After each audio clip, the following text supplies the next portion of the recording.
귀한 말씀 고린도 후서 5장 13절로 17절 말씀, 고린도 후서 5장 13절로 17절 말씀 우리 서로 교독하십니다. 우리가 만일 미쳤어도 하나님을 위한 것이요 만일 정신이 온전하여도 너희를 위한 것이니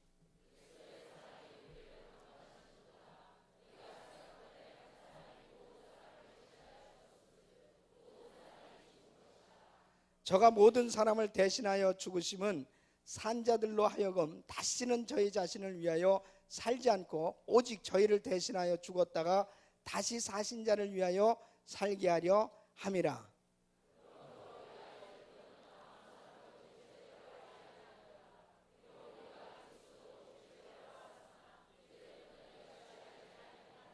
우리 같이 그런즉 누구든지 그리스도 안에 있으면 새로운 피조물이라. 이전 것은 지나갔으니 보라 새 것이 되었도다. 아멘. 아멘. 오늘 정말 귀한 복음 부흥 대성회를 우리에게 허락해 주시고 1부, 2부, 3부에도 참 많은 은혜를 주셨는데 이제 본격적으로 하나님께서 더 큰 은혜로 우리에게 축복해 주실 줄 믿습니다. 이렇게 한번 따라하세요. 아예 훌러덩 뒤집어지자. 할렐루야. 나는 그냥 발랑 그러고 싶은데 우리 선교사님이 훌러덩이라고 그러니까 저는 항상 순종을 잘하니까 정말 제대로 예수님 앞에 미치면 축복받습니다. 제대로 복음 깨달으면 축복받습니다. 귀한 말씀 통해서 큰 은혜 받으시길 축원합니다. 자, 우리 선교사님 나오실 때 박수로 하나님께 영광을 드리시고 큰 은혜 받으시기 바랍니다. 자, 우리 성가대 방석 가지고 이쪽으로, 거기 방석 있지 뒤쪽에 이쪽에 앉으세요. 여기 제일 크게 은혜 받는 자리예요. 여기.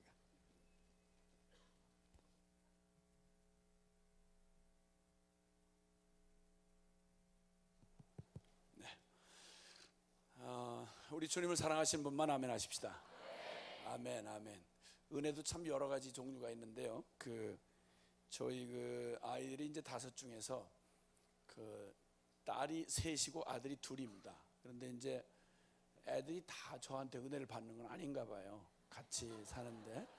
그래가지고 아주 저 때문에 아주 시험 들고 그냥 어려워하는 딸이 하나 있는데 딸이 그래요.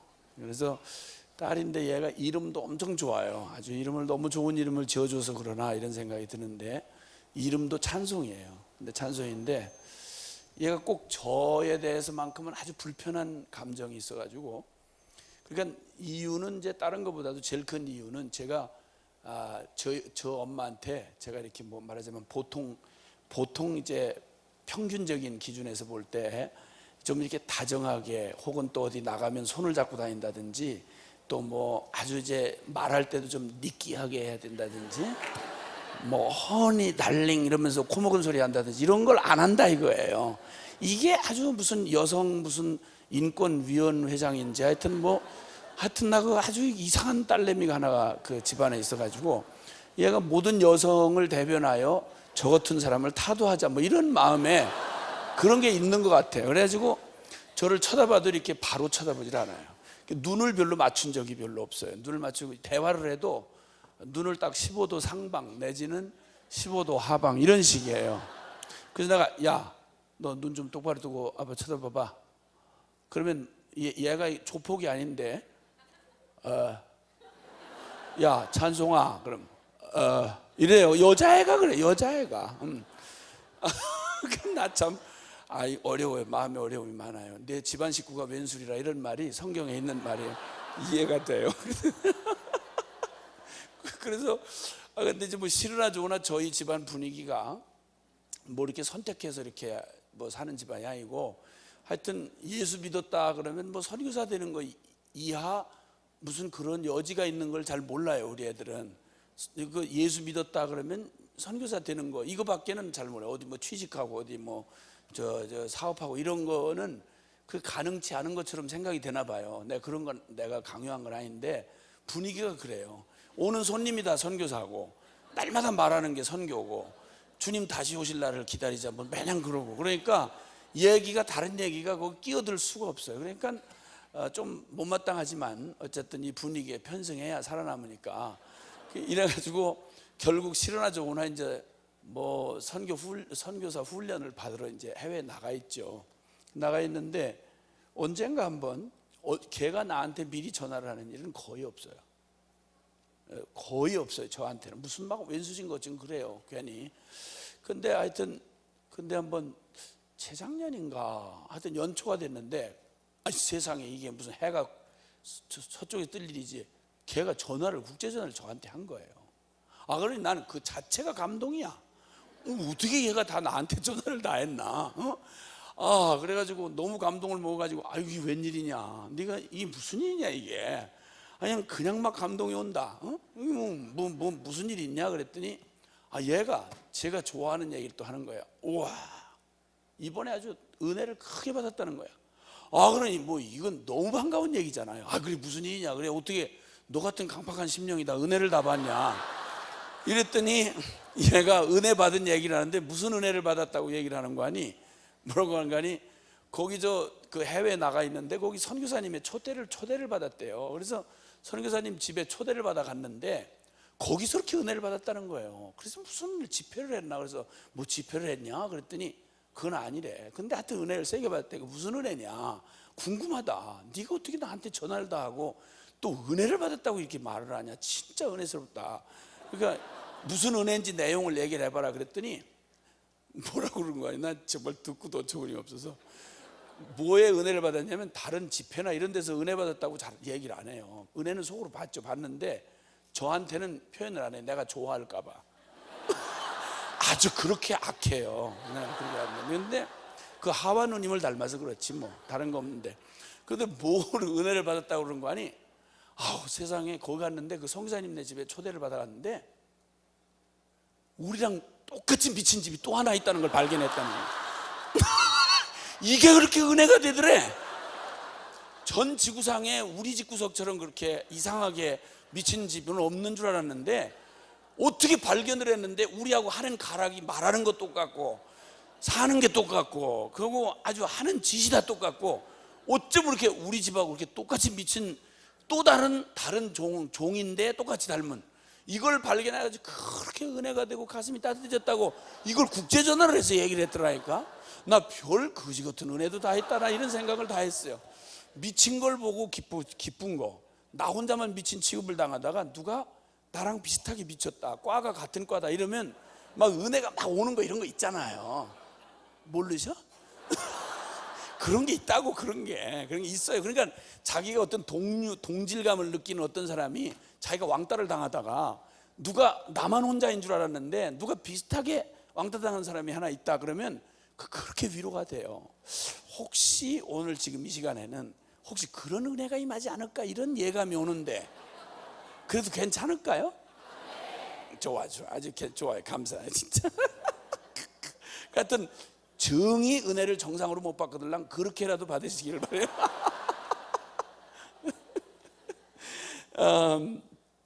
그 하나님을 우리가 안다고 알아가는 건 굉장한 인생에게 참 가장 멋진 모험이고 가장 신바람 나는 일입니다. 왜냐하면 하나님을 안다고 하는 것은 단순히 어떤 지식의 증가 이게 아니고 하나님은 진리이시며 하나님이시기 때문에 그분을 안다는 것과 이 생명과는 딱 밀접하게 연관되어 있습니다. 어떤 경우는요, 시편 49편 20절에 보면 존귀에 처하나 깨닫지 못하는 자는 멸망하는 짐승과 같도다 이런 말이 있어요. 그러니까 이 깨달음이 생명인 경우가 있는 거예요. 진리는 깨닫는 순간 그게 자체가 생명이 돼버려요. 근데 진리를 듣고 누리고 살면서도 이걸 깨닫지 못하면 멸망하는 짐승과 다를 바가 없다는 거예요. 정말 안타까운 거예요. 성령께서 우리에게 우리의 영혼을 밝히셔서 우리의 마음 눈을 밝히셔서 살아계신 하나님과 진리를 아는 복을 내려주시기를 바랍니다. 아멘이시죠? 네, 아멘. 근데 이 하나님은 하나님에 대한 이 속성을 우리가 안다고 하는 건 영원한 시간이 필요합니다. 왜냐하면 그분은 존재가 영원하신 분이고 우리가 안다고 하는 거 우리 창조의 하나님 이렇게만 말을 해도요, 이 창조한 세계를 한번 보세요. 창조한 세계만 살펴볼래도요 우리는 뭐 지금 인간이 굉장한 무슨 발전을 한 것처럼 까불대지만 여러분 아는 건, 알았다고 하는 건 우리가 모르는 걸 안 것뿐이에요. 사실은 모르는 걸 알았다는 것뿐이에요. 과학이 발전했다?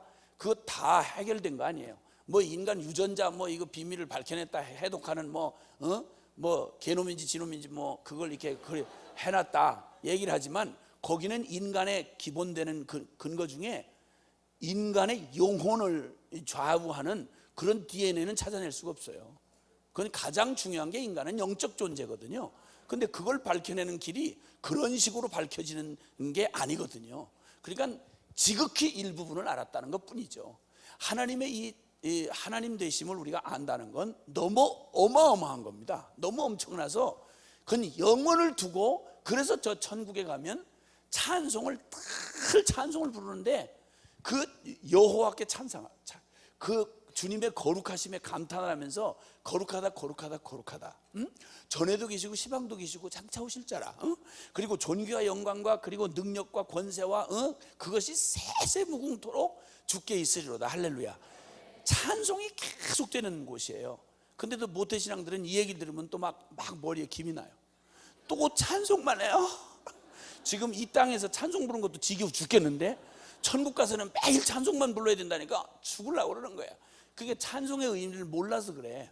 찬송이라는 건 억지로 불러라 이렇게 해서 불러지는 게 아니고, 어떤 무언가에 막 감탄할 만한 어떤 광경을 본다든지 어떤 놀랍고 충격적인 발견한다든지 그러면 막 속에서 이걸 부르지 않을, 이걸 하지 않을 수가 없잖아요. 이렇게 해서 터져 나오는 걸 찬송이라고 그러지, 막 찬송 부르라고 해가지고 마음도 없는데 막 쥐어 짜듯이 모태신앙한테 막 억지로 시키듯이 그런 찬송은 그 찬송이 아니에요. 그건 찬송이 아니라고. 그래서 찬송이란 자체는 마음 안에 기쁨과 감격과 이 동기가 이 안에서 부어져서 이게 막을 내도 이걸 터져 나오는 걸 찬송이라고 보통 그래요.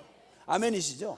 그러니까 주님의 그 주님 되심 우리가 알아간다는 건 그렇게 광대하고 엄청나요. 그래서 하나님의 속성 가운데 우리가 우선 성경에 계시된 속성만 해도 그분은 창조주이신데 그분은 거룩하세요. 그렇죠? 거룩하다 거룩하다 거룩하다. 만유의 주 되신 그 주님의 그 거룩하신 성품은 영원히 어떤 순간에도 어떤 그 도전과 시험을 속에서도 그분은 존재 자체가 속성이 거룩하세요. 그리고 그분은 순결하시죠. 그분은 또 의로우시지요. 그렇죠? 네, 그분은 무소부재하시잖아요.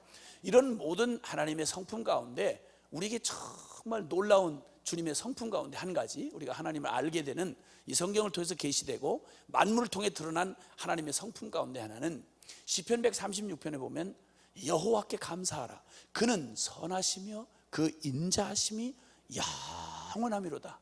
아멘입니까? 그분은 선하시다는 겁니다. 선하다는 말은 악의 반대편을 말합니다. 악을 그림자도 찾아볼 수가 없다는 겁니다.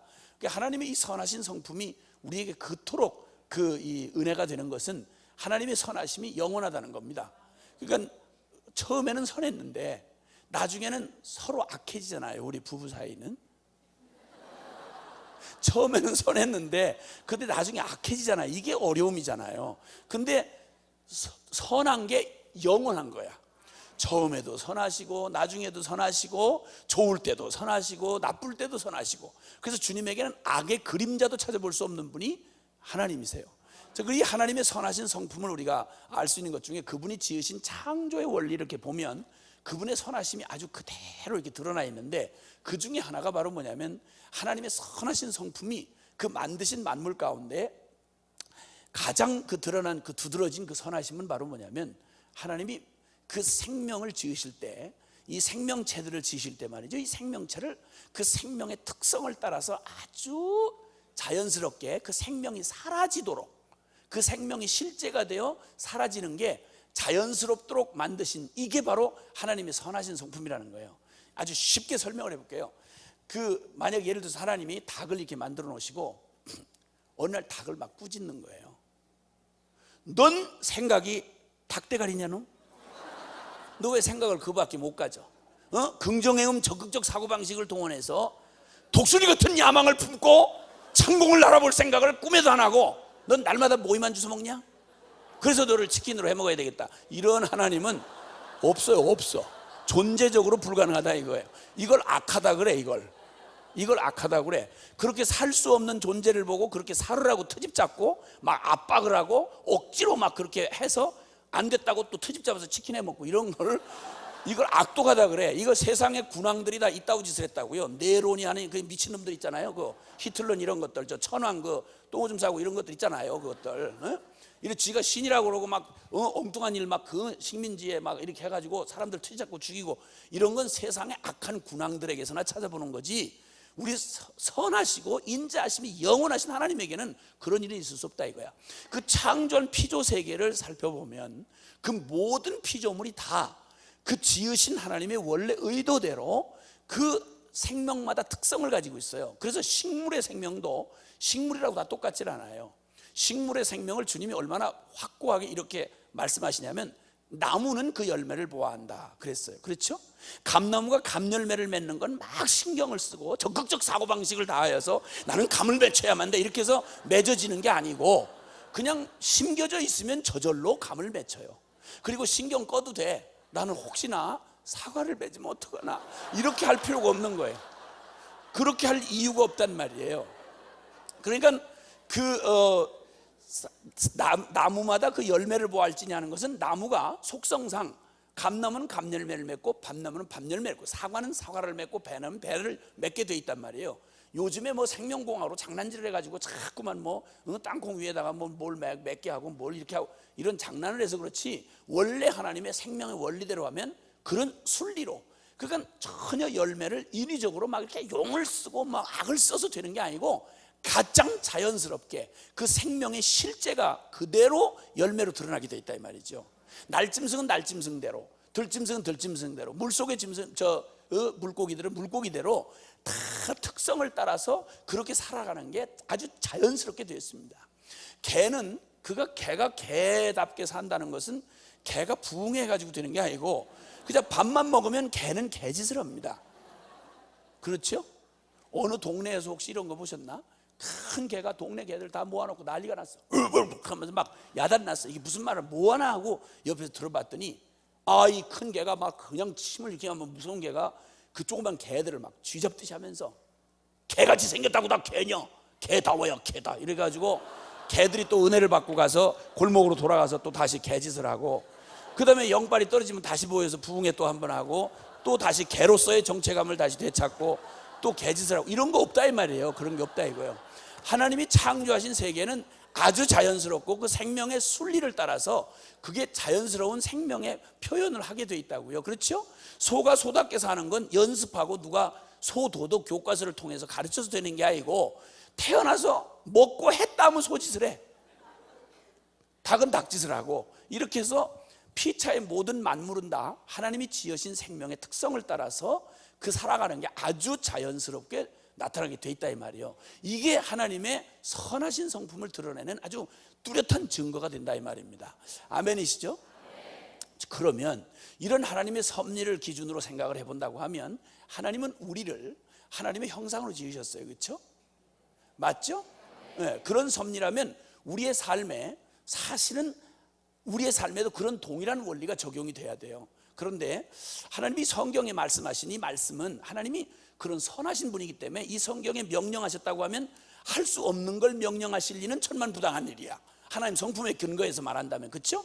그러니까 뭐를 하라 이렇게 명령하셨으면 그것이 그렇게 사는데 절대 무리되지 않도록 하나님이 그렇게 살 수 있는 생명으로 지어놓으셨다는 근거가 된다 이 말입니다. 맞습니까? 그런데 성경 구절을 이렇게 읽다 보면 우리가 그 아주 은혜스러운 구절이 있는가 하면 부담되는 구절이 있잖아요.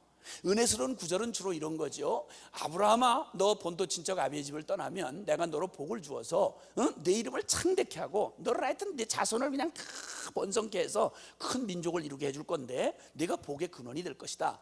그리고 내가 다른 사람, 그리고 주님 그러잖아요. 이런 복된 구절들을 우리가 읽으면 너무 은혜가 되잖아요. 주님 눈치 보지 마시고 좀 더 땡겨서 이빨이 땡겨 저를 밀어주옵소서. 큰 민족이 되게 해준다. 뭐 이름을 창대케 해준다. 됐다면 정치인 됐다면 중앙 국회의원 정도는 되고 그 중에 하나는 드물게 또 국무총리도 나오고 이름을 그냥 창대하게 해주겠다 이겁니다. 그리고 뭐 했다 했다면 선생님 했다 그러면 대학 교수 정도, 총장 정도는 또 나오고 아주 끌끌하게 해주겠다 이거야. 그런데다가 또 우리 정서에 딱 맞는 게 또 뭐냐면 그 다음 구절에 뭐라고 하니, 너를 저주한 자를 내가 저주하고 너를 축복한 자를 축복하겠다. 이건 진짜 우리 정서에 딱 맞는 약속이에요. 하여튼 널 건드렸다면 그놈 완전히 깍대기를 벗겨가지고 그냥 국물을 꽉 짜버리겠다 내가. 널 건드렸다면 아주 거덜이 나게 만들어버리겠다 내가. 그리고 너를 도와주면 복 받는다는 거 알고 모든 사람들이 눈치를 살펴가지고 내가 네 편을 아주 확실하게 들어주겠다. 이런 약속은 주님하고 너무 우리 정서가 딱 맞는 약속이다 이겁니다. 이런 걸 은혜스러운 구절이라고 그러지. 그런데 이제 읽으면 은혜가 안 되는 구절이 있어요. 그게 뭐냐면 이런 말씀, 이런 건 어떠신지 여러분 정서로 좀 답변을 해주세요. 마태복음 6장에 보면 산상수훈에 보면 하늘 아버지가 온전한즉 너희도 온전할지니라. 은혜가 막 임합니까? 부담이 솔솔 임합니까? 대답을 안 한다고 상황을 피해갈 수 없어요. 그러니까 대답을 하세요. 정직하게. 이 말씀을 읽으면 은혜가 막 임하세요? 아니면 부담이 생기세요? 부담. 이렇게 그렇게 막 뭐 분위기를 그렇게 깔고 대답하지 마시고 그냥 크게 어린아이처럼 대답하시는 거예요. 부담이 되세요? 은혜가 되세요? 맞아요. 부담이 압도적이에요 지금. 거기다 조금 더 땡겨서 레위기에 보면 이런 말씀이 있어요. 내가 거룩한즉 너희도 거룩할지니라. 이건 은혜가 되세요? 심히 부담이 되세요? 맞아요. 그러면 앞서서 살펴본 원리로 말하면 주님이 우리에게 그렇게 살 수 있는 능력을 안 주시고 살으라고 명령하는 법은 없는데, 왜 이거 주님이 중요하게 하신 말씀이 우리에게는 자연스럽게 반응이 안 되고 왜 부담이 밀려오냐 이거야.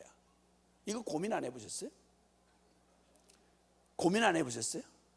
그런 건 그냥 주로 아유 졸려요 그러면서 쓱 넘어가고 그러고 쉬운 구절만, 은혜되는 구절만 찾아서 읽으셨지. 예. 그리고 주로 또 우리한테 위로가 되는 말씀이 있어. 은혜 말고 위로가 되는 거. 마음은 원이로되 육신이 약하도다 이런 거. 이런 구절은 이상하게 은혜가 되, 위로가 되죠, 그렇죠? 다른 성경은 못 외워도 그건 대한민국 성도라면 다 외워. 처리하지 마자 그러면 마음은 원인데 육신이 약해요. 헌금 좀 해라. 진짜 마음은 원인데요 육신이 약해요. 왜? 손이 말려 들어갔나? 왜 그래? 그 이상하게도 그런 부담이 온다 이 말이에요. 그렇죠? 맞죠? 그리고 이런 거, 그 다음에 조금 더 위로가 되는 말씀이 있어요. 오호라 나는 곤고한 사람이로다. 누가 나를 이 사망의 몸에서 건져내랴. 맞아 어쩔 수 없는 거야. 사람이라는 게 말씀은 좋지만 다 그러고 그냥 대강 개기고 사는 거야. 그 주님도 우리를 이해하시겠지 뭐. 아니 사도 바울도 다 그렇게 얘기했잖아. 할렐루야. 이러면서 이렇게 대강 우리 서로 위로하면서 사는 거, 이런 구절들이 그렇게 은혜스러운 구절이 가끔 있어요. 가끔. 근데 주로는 부담이 되죠. 그래서 주님이 하라고 하신 율법은 너무 정확한 인생의 지침서인데 하라는 대로 하면 복 받고 하지 말라는 짓 안 하면 안전해요. 근데 이상하게 성경은 어떻게도 그렇게 정확하게 성경이 하라고 한 일은 거의 내가 하기 싫어하는 일만 거의 하라고 그랬어요. 그렇죠? 맞죠? 그 다음에 거의 하고 싶은 건 거의 하지 말라고 그랬어. 그 겸손은 저절로 안 돼요. 교만은 신경을 안 써도 교만이 되잖아요. 교만할 때, 내가 남한테 교만할 때 그게 돌이켜보고 나니 그렇지, 교만할 당시는 내가 잘난 척하고 남 좀 뭉개고 이럴 때는 너무 좋잖아요. 내가 살아있다는 느낌이 들고. 그렇지, 아니 정직하게 말해 그렇잖아. 그렇지? 근데 내가 뭐 나를 낮춰서 겸손할 때 이거 막 기분 좋은 사람 없잖아요. 이건 믿음을 써야 맡기게 되잖아. 근데 주님은 교만은 패망의 선봉이여 넘어짐의 앞잡이, 이렇게 끔찍한 말씀하시고 겸손한 자를 받으시고 뭐 돌아보신다 이러니까, 겸손은 억지로 해야 겸손이 간신이 되고 어쩌다가 한 번 되고, 교만은 신경을 안 쓰고 그냥 저절로 되어지는 게 또 교만이고, 이상하게 뭐가 거꾸로 가는 박자가 우리 안에 있어서 우리를 신앙생활에 고민을 하게 만든다 이 말이죠. 그렇죠? 그러다 보니까 이 영적 삶이 실제라는 느낌이 안 드는 거예요. 제일 고민하는 게 바로 뭐냐면, 영적인 생활을 하려고 하면 이건 전부 억지 같고, 이상하게 육신적이고 세속적인 짓을 하려고 그러면 그건 자동으로 발동이 되고 지치질 않잖아요. 안목의 정욕, 육신의 정욕, 이생의 자랑은 굳이 나는 기도원에서 난 이런 기도하는 사람 못 봤어요. 나는 이상하게요, 너무 저절로 자꾸 거룩한 소원만 생겨서요, 가끔은 좀 안목의 정욕, 육신의 정욕 이런 게 생겨봤으면 너무 좋겠는데 그게 안 돼요. 그래서 세상 사람을 이해하기가 어려워요. 나 이런 기도 제목을 들어본 적이 없어요. 하지 말아야 될 일은 이상하게 저절로 되고, 또 해야 될 일은 그게 잘 안 되는 거예요.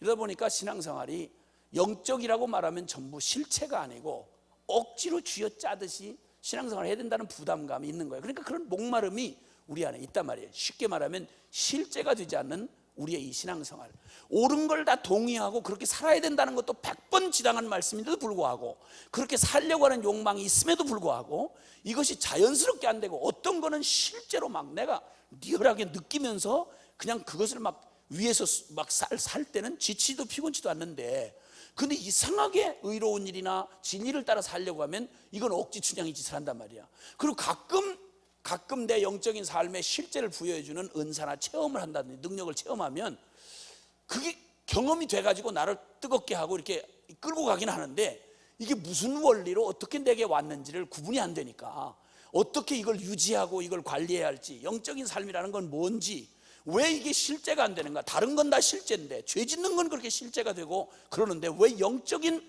진리에 대한 삶은 실제가 아닌지, 이런 것에 대한 목마름이 사람마다 많이 있던데, 우리 은혜교회 성도님들은 그런 고민이 거의 없으실까? 있으세요, 없으세요? 있으시죠? 그럼 정말 주님이 우리에게 정말 그런 은혜를 부어주시기를 원하시는 마음이 간절하신가요? 할렐루야. 근데 오늘 이 선하신 주님에게 해답은 너무나 분명해. 주님은 절대 우리를 그렇게 억지로, 그렇게 되지 않는 걸 꼭 닭을 독수리처럼 살으라고 억지로 명령을 한다든지, 땅에 발붙이고 사는 우리를 하나님처럼 거룩하게 살으라고 하는 이 자체가 무리한, 될 수도 없는 일을 그렇게 강요하고 우리를 압박하고 밀어붙이는 이런 하나님이란 존재적으로 불가능해요. 하나님은 선하시며 그 인자하심이 영원하신 거예요. 아멘입니까? 아멘.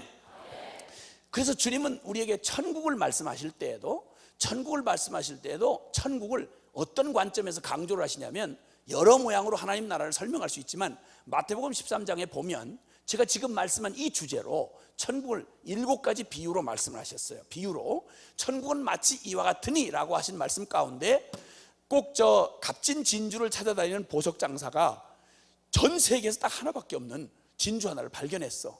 그러면 장사꾼이라면 어떡할까요? 이건 딱 손에 넣었다 하면 값을 붙일 수가 없는 거예요. 막 부를 수가 없는 거예요. 부르는 것마다 값이 되니까, 세계 하나밖에 없으니까.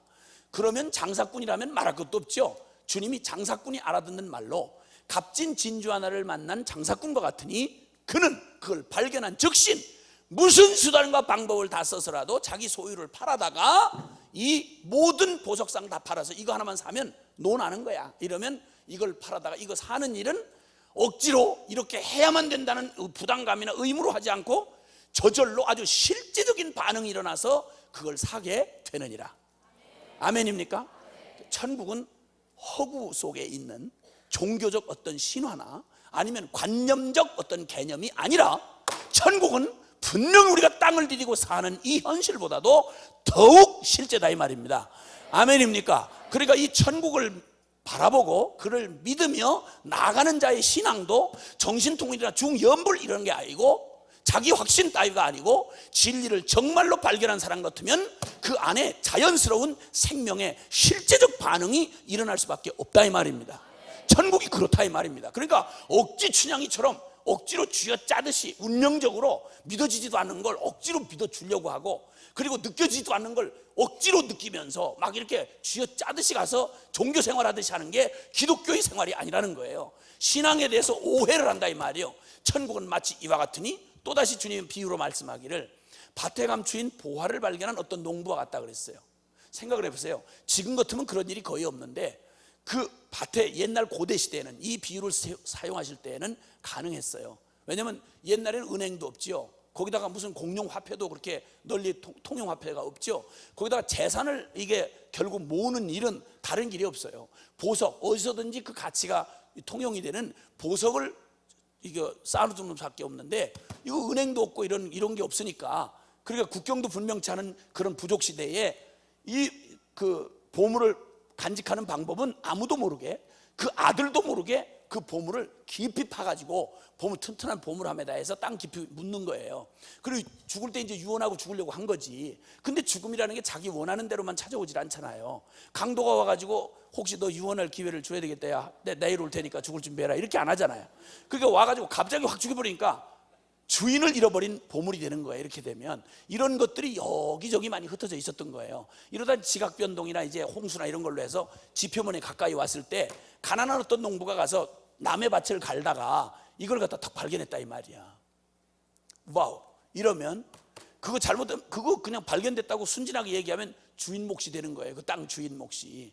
그러니까 이거를 얼른 덮어놓고 그 다음에 이 땅을 사야만 이게 제게 되는 거야. 그러니까 이 모든 수단과 방법을 다해서 이걸 발견한 사람은 그날 저녁에 집으로 가서 잠이 올까요, 안 올까요? 잠이 안 오죠. 가슴은 뛸까요, 안 뛸까요? 뛰고. 눈은 빛날까요, 안 빛날까요? 긍정의 힘, 적극적 사고방식을 따로 누가 독려할 필요가 없이 저절로 긍정이 되고 저절로 적극적이 되는 거죠. 아멘이세요. 실제를 봤으니까 눈이 빛나는 거죠. 그 다음에 그의 막 그것을 얻고자 하는 그의 의지, 이 투지는 결코 마르지도 지치도 곤비지도 피고지도 않죠. 그렇죠?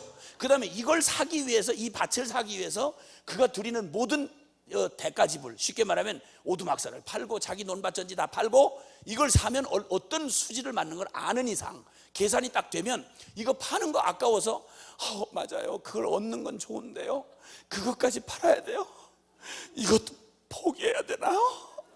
이런 정신 나간 짓을 안 하겠죠. 그렇죠? 그 다음에 사람들이 이해를 못하니까 그 비밀로 붙여야 되니까, 그러니까 사람들이 설명을 하라. 너 왜 그러냐 그래도 아니야, 그런 게 아니고 뭐 무슨 일이 있어요 이러면서 집을 만약 그런 거 팔고 막 이래서 그 험한 땅을 살려고 그러면 옆에 보는 사람이 이해를 못 하잖아요. 너 미쳤냐, 왜 그걸 살려고 그러냐. 미쳤다고 다른 사람들이 다 미쳤다고 얘기를 하는 바람에 그 보화를 발견한 놈이 그 미쳤다는 얘기를 들을 때 사람들이 아무도 나를 이해해 주지 못해요. 다 날 보고 미쳤대요. 에이씨, 그만둘 거예요. 이런 놈은 어떻게 해야 될까요? 이런 심각한 놈은 데려다 밥을 이빨에 먹여야 돼. 아주 밥을.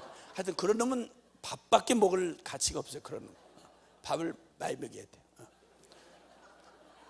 하여튼 입만 벌렸다면 밥을 막 밀어놓고, 하여튼 그런 놈은 정말 서로 어려워요. 서로 어려워. 그런 일은 있을 수가 없죠. 누가 미쳤다고 할수록 기쁜 거죠. 맞죠?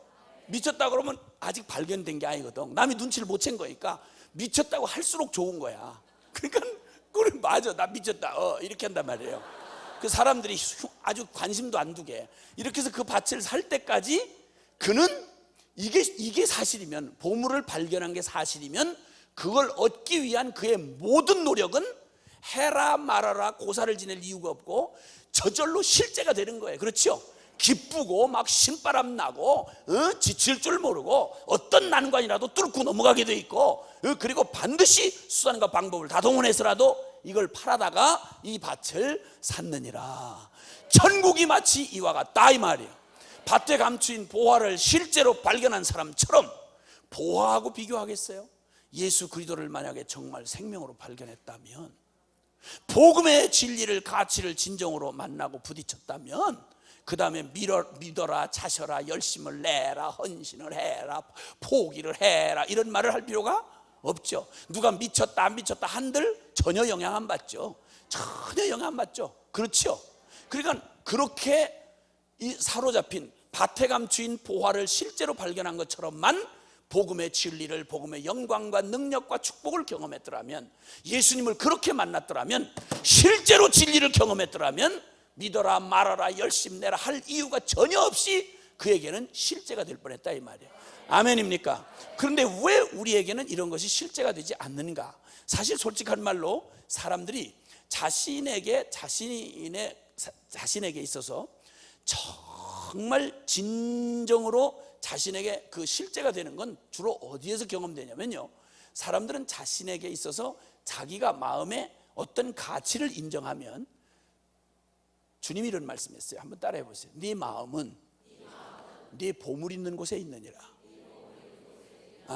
사람들을 직접 끌고 막 흥분시키고 그들을 지치지 않는 에너지로 몰입하게 하고 투자하게 하고 하는 것은 다른 게 아니라 내 마음이 가 있는 곳, 그것을 위하여 온통 그 모든 것을 그것을 위해서 하는 일은 다 실제인 거예요. 근데 신앙생활이 자꾸 실제가 안 되고 자꾸만 억지로 겉도는 것 같은 느낌이 든다, 이러면 얘기가 조금 짚어봐야 할 일이 있다는 거예요. 그래서 이제 그 중에 저가 말이죠, 제가 좀 이해를 할 수 없는 것 중에 제일 이해하기 어려웠던 게, 저는 교회를 청년 때 나오게 됐거든요. 그 주일학교 경험도 없어요.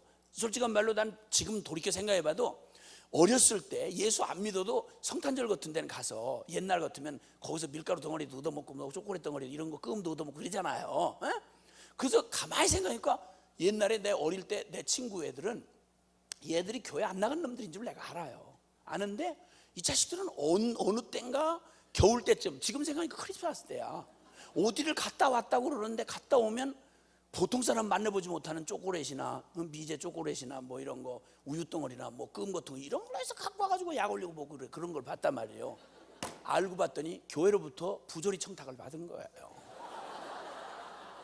근데 나는 솔직하게 말해서 나는 교회로부터 끔 하나, 초콜릿 덩어리 하나, 한 번도 그런 부정한 청탁을 받아본 일이 없다는 걸 국민 여러분 앞에 밝히는 바입니다.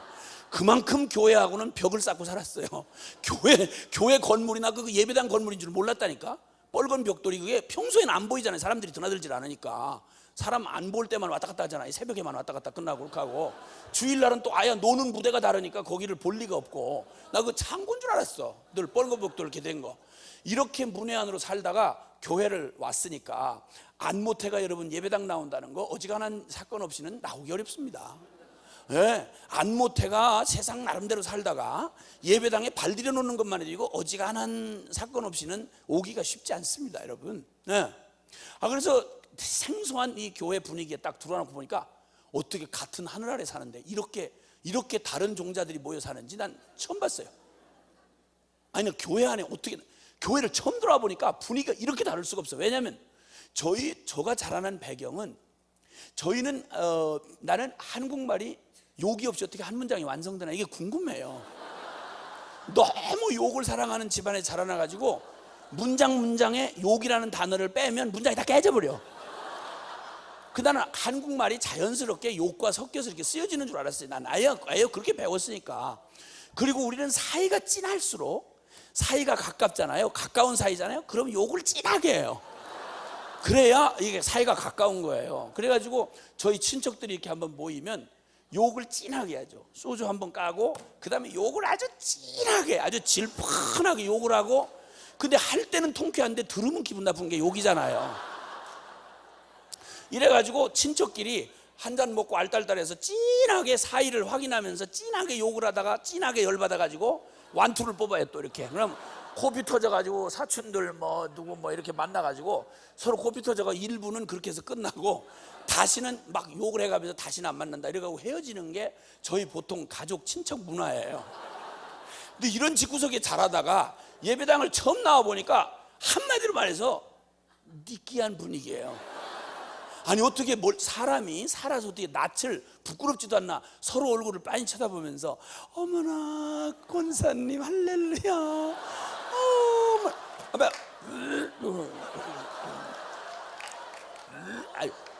아니 토할 것 같아. 너 어떻게 사람이 그렇게 느끼하게 말을 할 수가 있어요?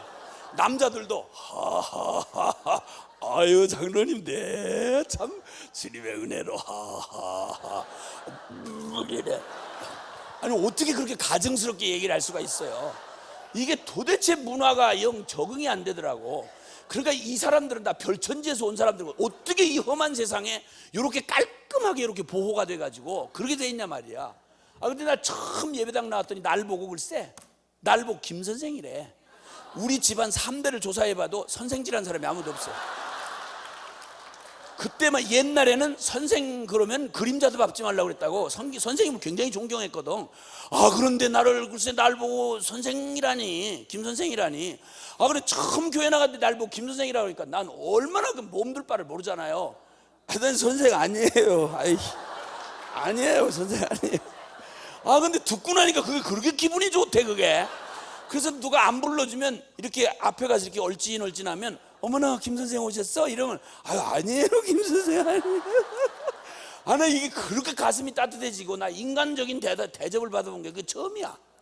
그래서 나중에 조직에 깊이 들어와 놓고 보니까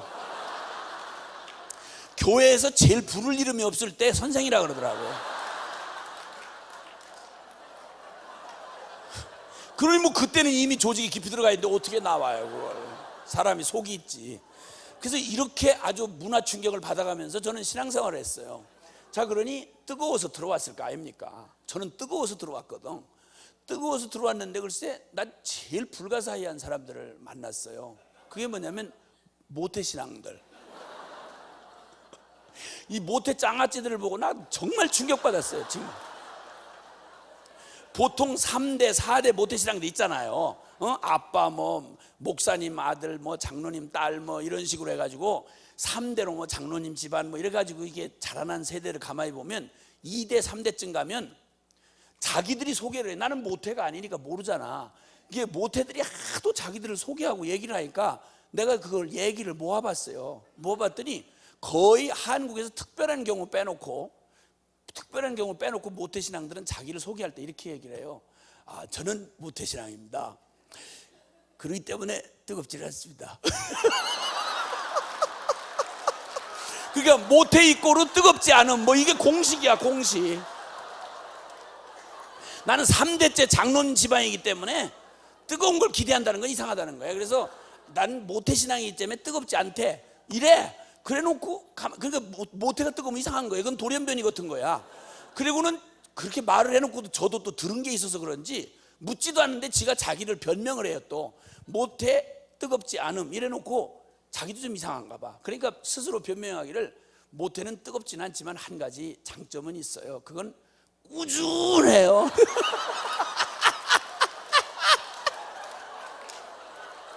아이고 골 때려. 그러니까 30년 전에도 1학년이야.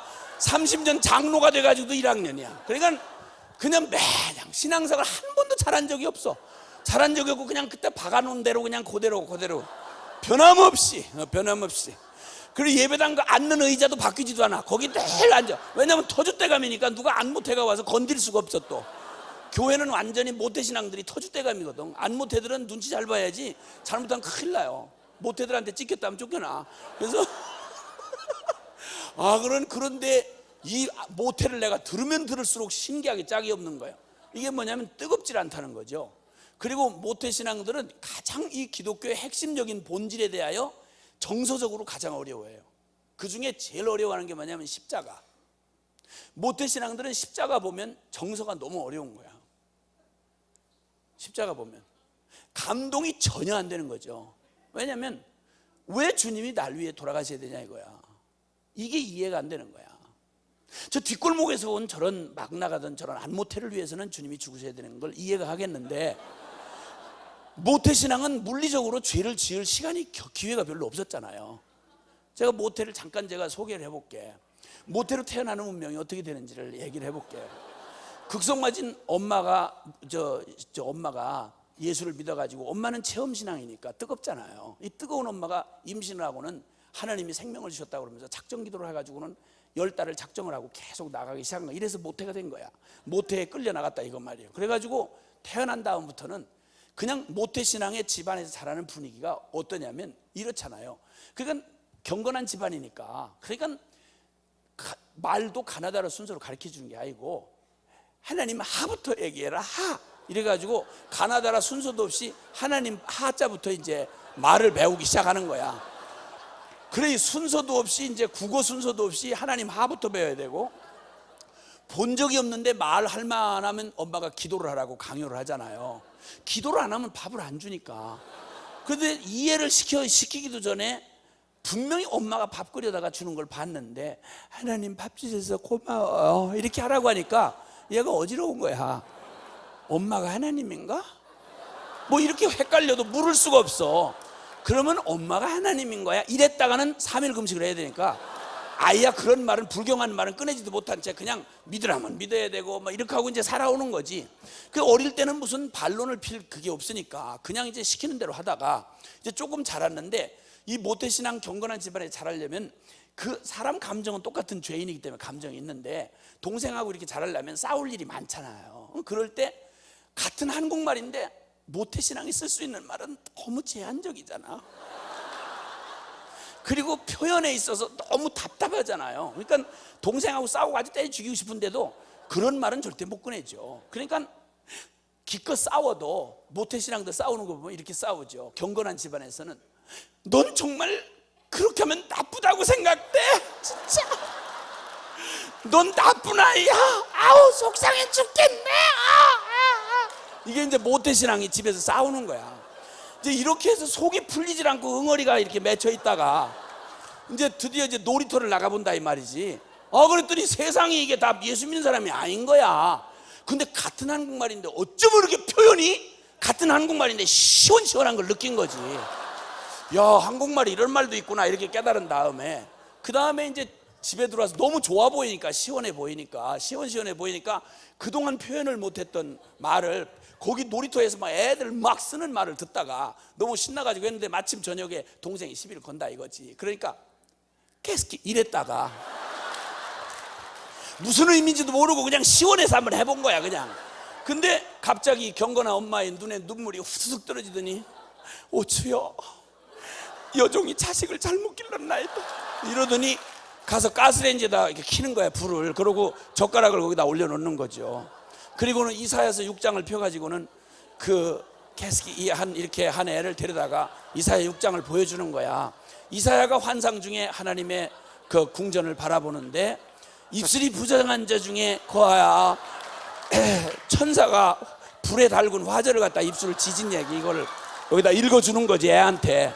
너 차라리 멀쩡한 입술 가지고 지옥 가는 것보다 입술을 지지고라도 천국 가는 게 낫다 이러면서 뻘겋게 단 젓가락으로 막 입술 지진다고 쫓아다니고 애가 막 경기를 하고 막 엎어지고 막. 이게 모태신앙의 애환이에요. 이렇게 우여곡절을 겪으면서 교회를 빠질 수가 없잖아. 근데 교회를 보내는데 이 경건한 엄마일수록 아무리 어려워도 헌금은 또박또박 주잖아요. 근데 용돈은 거의 안 주는 거야. 완전히 짠순이라. 이 짠순이 엄마가 전혀 용돈은 거의 안 주면서 헌금을 준다 이 말이야. 이게 얼마나 유혹이 되는지를 모태신앙 아니고는 경험을 못한다고. 그 더운 여름날에 그 골목 지나서 예배당 가려고 그러면, 여러분이 복중에 이런데 예배당 가려면 주일날 보통 일이 아니야. 2,000원 헌금 받아가지고 하는데, 그 아무리 순결을 지키고 그래도 너무 더운 날 본능적으로 발작적으로 또 그 슈퍼마켓 주인이 누구 시험 들게 하려고 작정했나 선악과처럼 길 옆에다 내놓은 거야 냉장고를. 자물통도 안 잠그고. 그러니까 그냥 본능적으로 확 그냥 끌어먹고 1,000원을 헌금을 띵거 먹은 거지. 그리고 가서 이제 남 안 보게 이렇게 두리번거리면서 헌금통에다 쓱 집어넣으면 했는데, 이 교회가 아주 허술한 조직 같으면서도 때로는 아주 무섭습니다. 이 눈이 많아가지고 이게 그냥 눈길을 다 피한다는 게 보통 일이 아니에요. 근데 그걸 마침 어떤 교사가 그걸 본 거야. 늘 2,000원씩 헌금을 또박또박하고 믿음 좋은 집사님 내가 아무리 어려워도 헌금 줄이는 방법을 못 봤는데 1,000원만 내는 걸 딱 본 나머지 가슴이 짜르르 너무 안타까워. 전화를 득닥같이 걸어가지고, 교인들은 또 입이 빨래잖아. 그래가지고 아이고 집사님, 정말 마음이 아파요. 그러면 기도 부탁을 해야지. 그렇게 어려웠으면 정말 어떻게 하면 좋은가 얘기를 해보세요. 갑자기 엄마가 충격을 받아가지고, 왜 그러는데, 뭐 때문에 그러는데, 아니 글쎄 우리 집사님이 믿음 좋은 집사님이 헌금을 줄일 리는 없는데 얼마나 어려우면 글쎄 헌금을 다 줄였겠냐고. 그게 무슨 얘기냐고. 아니 글쎄 대개 아이가 오늘 글쎄 헌금을 1,000원 이렇게 돼가지고, 너 이놈의 새끼 이리 와 이래가지고, 너 떼어먹었어 안 떼어먹었어, 무슨 짓 했어, 안 했는데 이러다가, 그러니까 헌금 성물에다가 손을 댄 데다가 플러스 거짓말까지 한 거예요. 요한계시록 21장 8절이지. 그래가지고 펼쳐놓고 또 가스레인지 불이 켜지고 젓가락을 거기다 달구고, 그 다음에 거짓말하는 자와 두려워하는 자들은 저 유황불에 타는 두 번째 사망에 이 말이라 하는 말씀을 읽어주고, 주여 이 아들을 주여 용서하옵소서 이래가지고 죽도록 두드려 맞아가지고 1,000원어치 먹고 20만 원어치 맞았어. 그리고는 막 다 먹은 아이스크림 다 토하고 막 다 토했어. 이래가지고 그 아픈 상처를 가지고 있는데, 그런데 중학교 올라가면 얄짤없이 중고등부 수련회를 보내잖아. 중고등부 수련회 보내면 정확하게 이틀째 되는 날이면 불을 컴컴하게 꺼놓고 목소리가 쉰 전도사님이 막 그 카랑카랑한 목소리로 그러잖아요. 응? 유황불이 지글지글 타오르고 까만 지옥에서 이러는 지옥을 묘사하잖아요. 그러니까 막 그냥 그러면 막 애들 그러고는 막 애들 보고 회개를 해야지, 안 그러면 다 지옥 간다. 그래가지고 하여튼 회개를 하라고 A4 용지를 하나씩 주는 거야. 그러면 안모태들은 그 시간만큼은 안모태의 세상이지. 왜냐면 죄를 물마시듯 하시고 살아왔으니까 죄를 쓰라 이러니까 뭐 신나가지고 막 죄를 쓰는데, 이게 한 바닥이 모자라니까 A4 용지 하나만 더 주세요 뭐 이렇게 얘기 되는 거지. 안모태는 그렇게 되는 거야. 안모태는. 그런데 모태는 기껏 쓰려고 하보니 뭐 있어야지, 죄를 진 게 특별히. 그러니까 엄마 말씀 안 들었어요. 그 다음에 동생한테 계속 이랬다가 입술 지질 뻔했어요. 그 다음에 1,000원 헌금 떼먹었는데 20만 원어치 맞았어요. 그리고 이걸 쓰는데 몇 줄 쓰고 보니까 죄진 게 있어야지. 욕을 제대로 해봤나, 어디 마음껏 땡겨 놀아를 봤나. 이러니까 그러면 막 이걸 써놓고 이제 막 십자가 얘기를 막 주님이 막 채찍에 맞고 군병들에게 막 맞아가면서 그냥 등가죽이 찢어지고 막 십자가에 막 이렇게 하면 안모태들은 막 처음 들어보는 얘기니까 막 떼굴떼굴 굴르고, 저건 나 때문에 저렇게 됐구나 그러면서 막 울고 은혜를 받고 난리가 나는데, 여러분 초상집에서 눈물 안 나는 것처럼 어려운 게 없잖아요. 안모태들이 너무 어려운 거야. 이게 너무 어려운 거야. 너무 어려워. 눈물이 안 나오고 죽겠는 거야 그냥. 그리고 또 솔직한 말로 자기가 죄를 좀 졌다 쳐도 그리고 솔직한 말로 1,000원 헌금 떼먹었지만 20만 원어치를 맞았어. 그러면 주님이 대신 갚아줄 게 없어. 자기가 너무 많이 갚았기 때문에. 그러니까 20만 원이면 19만 9,500원을 도로 9,900원을 받아야 돼. 9,000원을 도로 거꾸로 받아야 돼. 잔돈을 너무 많이 치렀기 때문에 받아야 되는 거야. 그런데 그런 아이스크림 1,000원어치 떼어먹었다고 주님이 막 나를 대신해서 막 십자가에 막 옆구리에 찔리고 막 피가 나오고, 이걸 정서적으로 아무리 받아들이려고 해도 이게 너무 어려운 거예요. 왜 저러시나? 왜 저러시나? 그냥 1,000원 갚아주면 될 텐데 왜 저러시나? 이런 게 너무 정서적으로 어려운 거야. 이러니까 앞도 뒤도 안 맞는 얘기를 날마다 십자가 얘기, 뭐 그네 감격하여 뭐 세상을 이처럼 사랑하사, 이런 얘기를 들으니까 기독교 본질적인 복음의 진리에 대해서 제일 짜증나고 미치겠는 거야. 이건 내 얘기가 될 수가 없으니까. 그러다 어쩌다가 이제 교회 집회 와서 이렇게 저 같은 게 이제 저 간증한다고 와서 어떤 간증 강사가 와가지고, 저는 뒷골목에서 왔습니다. 세상에서 방황할 때 나 주님을 몰랐습니다. 머리털보다도 많은 죄가 있었습니다. 지금 말고 옛날에 많이 있었을 때. 세상에서 방황할 때 나 주님을, 이러면 모태신앙들은 가슴을 쓸어내리면서 저런 놈을 위해서는 주님이 돌아가셔야 되겠구나. 나는 인류 공통의 죄를 위하여 연대 책임을 지는구나, 이런 생각을 하면서 가슴을 쓸어내리고 간신히 그 시간을 넘어가는 거야. 이러니 이 모태신앙들이 얼마나 정서적으로 이 기독교의 교리가 얼마나 무거워요. 온 인류의 죄 문제를 다루고 천국 지옥을 주제로 삼고 살아계신 하나님의 거룩을 다루고 이러는데, 이 자체가 무슨 농담 삼아 할 수 있는 교리가 없는 거예요. 인류 전체가 근처도 못 가본 가장 근본적이고 가장 본질적이고 가장 무거운 주제를 담고 있는 게 사실은 복음이란 말이에요. 근데 이걸 이런 식으로, 지금 웃고 얘기를 들으셨지만 여러분, 이런 식으로 강요당해가지고 종교 생활을 강요당해서 억지로 왔으니 부모 때문에 벗어날 수는 없고, 운명적으로 자식이니까 예배당을 떠날래 떠날 수가 없는 슬픈 천명을 띠고 이 땅에 태어나가지고 그리고 교회를 왔다 갔다 해야 되는 거야. 감동이 안 오는 거야. 십자가 이런 정서를 가지고 있는데 무슨 십자가 감동이 되겠어요. 아무리 우겼자고. 그러니까 눈물이 안 나오고 막 안모태도 엎어지고 뒤집어지고 할 때 너무 민망하고 어려운 거야. 불은 깜깜하게 꺼놨지, 덥긴 하지, 모기는 물지, 빨리 은혜는 임해야 되겠는데 은혜는 안 오지. 이러니까 드라마 보다가 슬픈 장면을 떠올려가지고 눈물이 한 방울 뚝 떨어지니까 어머나 성령님 역사했구나 이래가지고는 막 지 눈물의 은혜를 받아가지고 그래가지고는 또 막 지가 뒤집어져가지고 한 일주일은 또 영빨이 가잖아요. 이렇게 억지로 신앙생활이라고 억지로 하다가 대학 딱 들어가면 세상이 넓거든요. 세상이 넓거든요. 예수쟁이들 편협하기 짝이 없고 교회에서 그 제대로 살지 않는 말과 삶이 다른 교인들에게 아주 환멸을 느낀 이 목사딸 장로 아들 이런 사람들이 지금 한국 기독교계예요. 지금 여러분 한국 사회에 반기독 운동이 꽉 차 있어요. 매스컴이고 뭐고 전 사회가 사건만 터졌다면 막 기독교를 이를 깨물고 덤벼들어요. 여러분 이 앞장선 사람들이 누군지 아세요? 목사 아들 장로 딸들이에요. 아시겠어요? 기독교를 모르면 절대 반기독 운동을 못해요. 안티 기독교 운동하는 그 앞장선자들이 누구냐면 제3대 4대 모태신앙들이에요. 목사들 장로 딸들이에요. 여러분 이런 심각한 지경이 됐음에도 불구하고 지금 그러니까 우리 교회 안에 젊은이들이 거의 없어요. 미안하지만 주일학교, 옛날에는 주일학교 숫자가 항상 작년보다 많았어요. 작년보다 많았다고요. 그런데 여러 가지 사회학적인 그런 의미에서 볼 때 숫자가 그런 못하다고 해도 여러분 어지간한 규모의 중형교회에도 주일학교 없는 교회도 있어요. 이만큼 우리는 다른 데 관심이 많았어요. 이러다 보니까 종교라고 하는 이런 껍데기는 전달이 됐는데 그걸 그렇게 살아가게 하는 진정한 힘, 실제 이거는 실제가 된 적이 없는 거예요.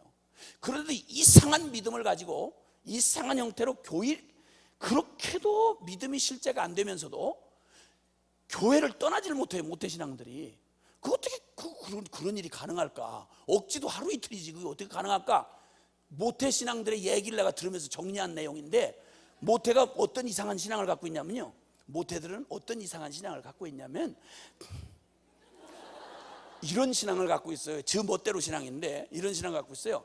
모태신앙이 교회를 다니면서 실제 생명의 신앙생활이 안 되는데도 불구하고 한 가지 먼저 제일 찝찝하지만 먼저 생기는 믿음이 있어요. 그게 뭐냐면 지옥에 관한 믿음이에요. 이건 사람이 깊이 죄인의 그 내면 안에 잠재하고 있는 이 두려움이라고 하는 이게 있거든요. 그러다 보니까 그래서 다 토종비결도 먹고 살고 점쟁이들 다 먹고 사는 거예요. 새점 치는 사람들도 길거리에서 먹고 살잖아요. 아니 남 점추 줄 게 아니라 지가 복을 받아야 될 거 아니야. 그런데 그 복 받아가지고 새점 치고 돌아다니라는 말밖에 더 돼. 그거 어렵단 말이에요. 그런데도 되는 이유는 뭐냐면 인간의 내면 안에는 지금 정치하는 사람들이요 그 똑똑한 것 같은데 재밌게요 절박한 순간에 가면요 인간의 힘으로 되지 않는다는 거 알거든요. 그러니까 무당들 아주 돈 많이 법니다. 한국의 정치 때문에. 한국만 그렇습니까? 아니요. 다들 사람들이 결정적인 순간에 다급해지면요 결국 불가항력적이고 어떤 초월적 존재에 대해서 의지하려는 마음이 있다고요. 그러니까 종교가 먹고 사는 거예요. 앞뒤가 맞느냐 진리가 되냐 안 되냐 이건 아무 상관없어요. 인간들이 필요에 의해서 만든 게 종교거든요. 근데 기독교마저도 그 이상을 못 넘어가고 만약 그렇다면 이것처럼 기가 막힐 일이 어딨냐는 말이죠. 그러니까 이 모태신앙들이 자기들이 하는 말을 종합해서 하는 말이에요. 나는 모태신앙이 아니기 때문에 몰라요. 그렇게 이상하게 저를 쳐다보지 마세요. 난 모른다고. 모태신앙들 자기들이 얘기를 해서 내가 안다니까. 근데 이상하게도 그 믿음이 안 생기는데도 어떻게 교회를 안 떠나고 사는 꼬라지는 전혀 교회는 아니야. 대학 벌써 들어갔다 그러면요 형편 낙가무라예요. 형편 낙가무라. 근데 낙가무라? 죄송해요. 나중에 제가 제 과거를 밝힐게. 그러면 말하는 단어 사용에 대해서 시험을 안 드실 거예요. 그러니까 그래도 저 수준의 저놈이 저 정도 얘기하는 거 보면 저건 상당한 노력을 한 거다 이렇게 생각하실 수 있는 거예요. 그러니까 시험 들지 마시고 그냥 뭐라 그랬지? 그러니까 신앙생활, 실제 신앙생활 아무것도 없어. 믿는 것도 없어. 정직하게 말하면. 근데 왜 교회를 못 떠나고 계속 나오느냐? 종합해 봤더니 이런 얘기예요. 찝찝하지만 지옥이 없다고 확신이 안 되는 거예요. 지옥이 만약에 있으면 어떡하지? 이런 두려움이 있는 거예요. 어렸을 때부터 선입지식으로 들었으니까 찝찝한 거야. 그런데다가 주님이 가끔 성경에 보면 간 떨어지는 말씀을 가끔 하신 게 있다 이거예요. 마태복음 7장 21절 이하에 보면 나더러 주여 주여 하는 자가 다 천국에 들어갈 것이 아니오 내 하늘아버지의 뜻대로 행하는 자라야 천국에 들어가리니 그때 많은 사람이 나더러 이르게 주여 주여 우리가 주의 이름으로 귀신을 쫓아내는 능력을 행하고 주의 이름으로 선지자 노릇을 하였나이다. 라고 말했더니 주님이 전혀 은혜를 못 받은 어떤 집사님 얼굴 표정을 하시고는 난 너를 도무지 알지 못하니 이 불법을 행한 자인 내게 떠나가라, 이런 간 떨어지는 말씀을 종종 해놓으셨다 이거예요. 그러니까 만약에 진짜 지옥이 있고 주님이 마지막 날에 난 너하고 무슨 상관이 있냐, 나 너 모른다 이러면 끔찍한 거야. 이건 끔찍한 거야. 그러니까 보험 들듯이 이제 보험도 다 들고 사는데 그 보험 들듯이 주일 대예배, 그래서 주님이 절대 못 봤다고 말할 수 없는 가장 잘 보이는 자리, 뷰가 가장 좋은 자리, 그 다음에 그리고 공예배, 요거는 모태신앙들이 신앙은 없으면서도 철저하게 와서 자리를 잡아. 그래서 보통 오래된 교회를 가서 이렇게 보면요, 이렇게 보면 어느 부류가 어디에 앉아 있는지 대강 보여요. 안 모태들은요 긴장이 돼 있어요. 왜냐하면 굴러 들어왔기 때문에. 근데 백인돌인 이 모태신앙들은 절대 두려움이 없어요. 강사 어지간한 거 와도요 절대 겁을 안 먹어요. 왜냐하면 한두 번 경험한 게 아니니까. 그리고 오늘 뭐 잠깐 떠들지만 두려워하지 않는 거죠. 뭐 다 옛날에도 그렇게 얘기했는데 그리고 아무 일도 없었는데 뭐 이러면서 그냥 지나가는 거예요. 아주 귀신같이 그런 게 몸에 다 배고 뱄거든. 그러니까 그렇게 하면서 살짝 이제 피해가던 버릇이 있어가지고 그리고 와 있는 거예요. 그러니까 주님이 딱 보시고 나중에 만약에 나는 너를 도무지 알지 못하노라 이러시면 뭘 몰라요. 우리 교인들한테 다 물어보세요. 내가 앉았던 자리가 어딘데 교인들이 다 아는데, 이렇게 대답하려고 보험 들듯이 계속 주일날 공예배에 그 다음에 가장 잘 보이는 자리에는 모태신앙들이 거의 차지해요. 그렇다고 해서 주님을 가까이 따르느냐? 절대 아니에요. 왜냐하면 경험이 많아요. 경험이 많아가지고 자기 그 같이 신앙생활 몇십 년 같이 하는 중에 어떤 사람이 특별히 은혜를 받았다고 설치더니 어느 날 사라졌어. 몇 년 만에 왔는데 깜짝짝 해가지고 바싹 말라가지고 선교지로 저 밀림에 들어가서 고생하다가 고생 새빠지게 하다 와가지고 선교 보고한다고 온 걸 보면서 가슴을 쓸어내리고 저렇게 끌려가면 안 된다, 이런 생각이 있는 거죠, 경험적으로. 그래서 주님이 언제든지 보면 보이는 자리, 주님이 언제든지 딱 돌아보면 보이는 자리, 그러나 잡으려고 하면 어느 때든 안 잡히는 자리. 그래가지고 가깝지도 아니하고 멀지도 아니하고 보면 보이고 잡으려면 안 잡히는, 가깝지도 멀지도 않은 거리를 딱 긴장을 유지하면서 텐션을 계속 유지하면서 이렇게 한 번 주님이 안 건가 하면 한 걸음 가고 뒷걸음 물러서 하면 뒷걸음, 이렇게 해서 귀신 같은 종교 생활을 하면서도 놀라운 건 확신이 뭐냐면 나는 절대 지옥 안 간다는 거야. 하늘 날 택했기 때문에 절대 지옥 안 간다 이거. 그러다니 이렇게 교회 나오는 것만 봐도 이게 난 그냥 대강은 살아도 교회는 나온다 이거야. 그리고 자기는 천국 갈 수밖에 없다는 운명적인 확신을 그렇게 확실하게 할 수가 없어. 그래서 나는 사명을 받은 게 있는데 이런 모태신앙들에게 정확하게 지옥 가는 걸 가르쳐주기 위해서 다닌다 이거. 목사들 장로딸도 정확하게 십자가 복음 아니면 정확하게 지옥 갈 수 있다는 걸 제가 아는 성경 지식만 가지고도 확실하게 가르쳐줄 수 있는 거예요. 신앙은 중연불이 아니에요. 종교 관념 따위가 아니다 이 말이에요. 실제다 이 말입니다. 하나님이 실제이기 때문에 그를 믿는 반응하는 우리의 믿음도 실제여야 된다 이 말입니다. 아멘입니까? 죄송하지만 저를 좀 따라해 주시면 좋겠습니다. 나를 움직일 수 없는 믿음은 결코 믿음이 아니다. 나를 변화시킬 수 없는 복음은 더 이상 복음이 아니다. 아멘입니까? 생각을 해보십시오. 하나님이 살아 계신 하나님입니다. 천지를 창조하고 만유를, 하늘과 땅의 모든 권세를 가지신 주님이십니다. 심판을 하시는 주님입니다. 예수 그리스도는 죽은 과거의 어떤 신 따위가 아니고, 여러분 저 무덤에 뼈다귀가 남은 종교 창시자가 아니라 그분은 부활하셔서 지금도 성령으로 우리와 함께 역사하시는 주님이십니다.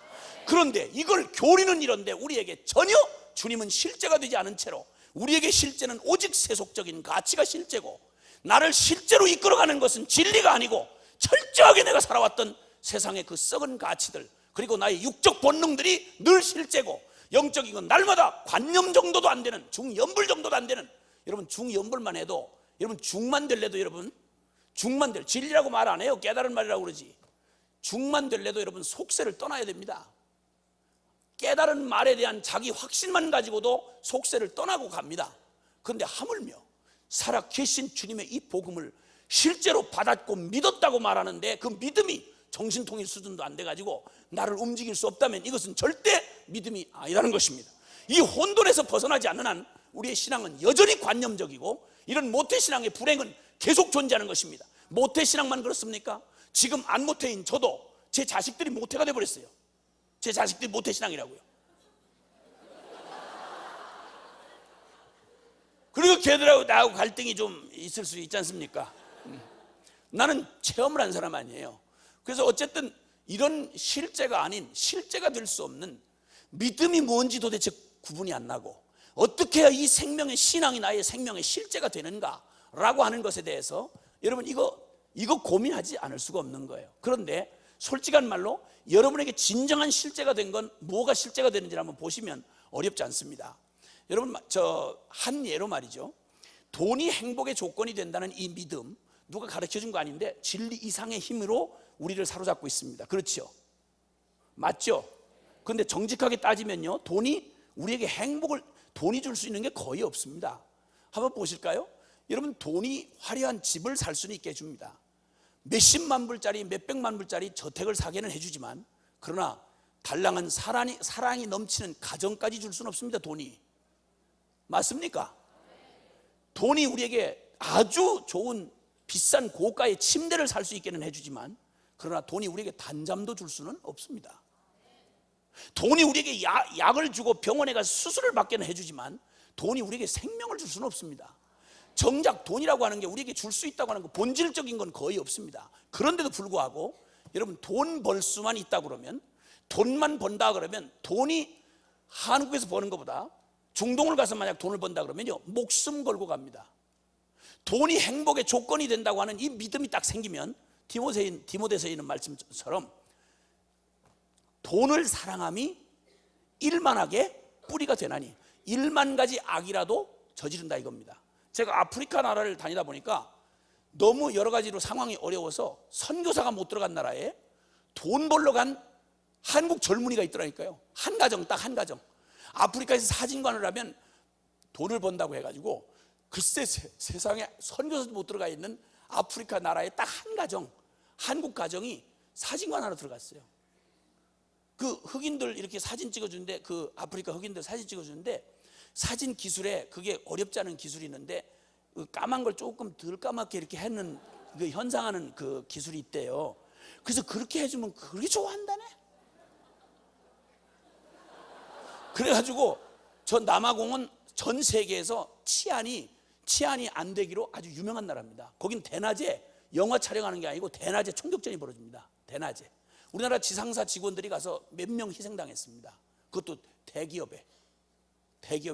이렇게 어려운데 말이죠, 거기 완전히 중무장을 한 저기 사람들을 다운타운에서, 그것도 가장 무서운 다운타운에서 중무장을, 기관단총으로 중무장한 사람들을 여러 사람 고용해가지고 그 속에 철조망을 막 2개, 3개를 만들어 놓고 거기서 사진관 하시는 분이 한국 사람입니다. 무섭습니다. 우리 한국 사람 진짜 무섭습니다, 여러분. 우리 민족은 누구도 못 건듭니다. 대단합니다. 우리나라 처음 저 선교사님이 오셔가지고요, 그 와서 뭐 있어요? 보리 깡보리밥에다가 그 막장 있잖아요, 고추장 있잖아요, 그 시커먼 그걸 한 덩어리 이렇게 해가지고 줬대요. 이게 무슨 케찹 비슷하니까 선교사님이 반찬을 없고 그러니까 그걸 먹다가 한 숟갈 먹었다가 갑자기 백인 얼굴이 막 더 하얘지더니 땀이 막 송송을 맺혀 이렇게 하더니, 저 화장실 저 멀잖아요. 그리고 가더니 들어오질 않대. 나가봤더니 선교사님이 두 손을 들고, 주여 내 영혼을 부탁하나이다. 그러면 독약 먹인 줄 알고, 이게 막 목에서 불이 나니까 여기서 순교하는 줄 알고 내 영혼을 받으시옵소서 그러더래요. 근데 우리는 그 고추장을, 약 올른 고추를 찍어 먹어야 속이 시원한 이민족. 이게 우리 자랑스러운 이 조선 민족이지 않습니까? 할렐루야. 누구도 못 말려요. 몇 년 전에 보면요, 저 비행기에서 그 양탄자 깔아놨으니까 이 카페트잖아요. 양말 훌렁 먹고 고도리 치는 민족은 우리 민족밖에 없어요. 우리 민족. 나 감당 못해요. 안내방송하고 착륙하는데 절대 제발 좀, 승무원들도 다 엑스트라로 이렇게 묶고 있는데, 몇 년 전에는 그랬어요. 지금은 이제 하도 많아서 이제 요즘 없어졌는데, 제가 하도 여행하라고 돌아다니니까 별걸 다 보잖아요. 그 분명히 안내방송을 하고 절대 일어나지 말라고 그러면, 그 방송이 딱 시작됨과 동시에, 그렇게 하지 말라는 말이 끝나는 동시에 철컥하고 안전벨트 푸는 소리가 나고서는 일어나. 그래가지고는 이게 승무원들 흔들리잖아요. 이걸 또 여니까 007 가방 남의 머리를 지치게 하고, 이런 사람은 안 돌아보고도 한국 사람 그러면 맞아요. 거의 무서운 나라예요. 몸에 좋다고 그러면 곰 그 쓸개를 하도 가짜로 팔아먹으니까 직접 산 곰을 이렇게 쇠사리로 묶어놔가지고 여기다 스트로를 꼽아가지고 배에다가 직접 산 곰이 눈을 꾸벅꾸벅하는데 거기다가 스트로 꼽아가지고 그 웅담 쓸개즙을 빨아먹는 민족은 또 우리 민족이야. 우리 민족. 자랑스러운 민족. 그래 예수 안 믿기로 예방자 주사 맞았던 민족이에요. 일본하고 중국 사람 무섭다고 그러지만 이분들은 우리보다 훨씬 더 먼저 복음을 받아들였어요. 근데 우리나라는 복음 전하러 왔던 선교사를 오는 쪽쪽 죽여버렸어요. 오는 쪽쪽 죽여버렸어요. 그냥 아주 발을 못 붙이는 죽여버렸어요. 무서운 민족이에요. 오늘 우리가 여기 이렇게 있는 건 역사의 가장 무서운 기적이에요. 여러분이 어떤 배경을 가진 분들인데 이렇게 얌전하게 와가지고 주님 앞에 와서 이렇게 다소곳이 앉아서 이렇게, 이건 혈통적으로 불가능한 일이에요. 이게 무슬림들이 어렵다고 그러지만 우리는 모슬림이에요. 그러니까 한국 사람 복음이 이렇게 전해졌으면 중동이 어디고 안전해질 데가 없어. 안전해질 때 걱정하지 마세요. 걱정하지 말어. 한국 사람 이렇게 뒤집어지고 여러분이 여기 와 있는 증거잖아요. 여러분이 그 뒤집어져서 이렇게 어린 양처럼 이렇게 하고 앉아있다는 자체만 봐도 전 인류의 가장 큰 기적이 일어난 거예요. 할렐루야. 하나님이 하시면 하시는 거야. 주여. 이야 진짜 정말이라니까. 할렐루야. 아멘. 아멘이지. 그 이런 민족인데 이렇게 그런 일에는 아주 실제잖아. 실제 이론 따로 없잖아요. 그냥 실제야. 돈이 행복의 조건이다 그러면 목숨 걸어버리는 거야. 어디든지 못 가는 나라가 없어. 170여 개 나라가 넘는 나라에 지금 한국 사람들이 다 흩어져 있어가지고 하여튼 무서워. 가는 나라마다 하여튼 그 열대지방에 가서도 얼마나 막 현지인들을 갖다가 막 일을 시키는데 막 반 잡아놔가지고 그 더운 날 가만히 버텨주는 것만도 생존하기 어려운 나라야. 거기 가서 빨리 이렇게 가지고 거의 사람들 쓰러뜨리고 이렇게 하는 사람은 한국 사람이에요. 한국 사람. 외국 사람이 제일 먼저 배우는 말이 빨리빨리예요. 빨리. 열대지방에서 그렇게 살다 죽어요. 저도 인도네시아 집회 갔다가 선교사님한테 걸려가지고 8일간 연속으로 두 곳에 집회를 하는데 세상 그 더운 여름날 한국에 그 날씨 좋은 데서 집회 연속으로 8일간 하려면 사람 뻗어요. 근데 그래서 세상에 이 선교사님 자기가 죽을 고생을 한 사람이니까 너도 죽으라 이런 식이야. 시키는 대로 했다가 마지막 날 완전히 제가 죽음 직전까지 갔잖아요. 다 죽게 돼가지고 손을 올릴 수도 없을 만큼 막 거의 막 완전히 이 경련이 일어나가지고 이게 거의 죽게 됐는데 이 양반이 뭐라고 그러냐. 나 그 선교사님 난 지금도 생각하면 아찔하고 저분이 저런 분이 어떻게 오래 산다 이런 생각이 들어요. 근데 나를 글쎄 그렇게 뻗게 해놓고는 옆에서 한숨을 푹푹 쉬며 농담도 아니고 내가 지금 듣고 있잖아요. 나 막 이 사경을 헤매는데 뭐라 그런 거니? 참 여기서 죽으면 비용 많이 나가는데 이래. 이게 농담도 아니고 진짜 걱정을 하면서 날 보고 죽으면요 퍼스트 클래스 그 비행기 값이 들어간대. 여기에 송장으로 이렇게 뻗어가지고 이렇게 가려면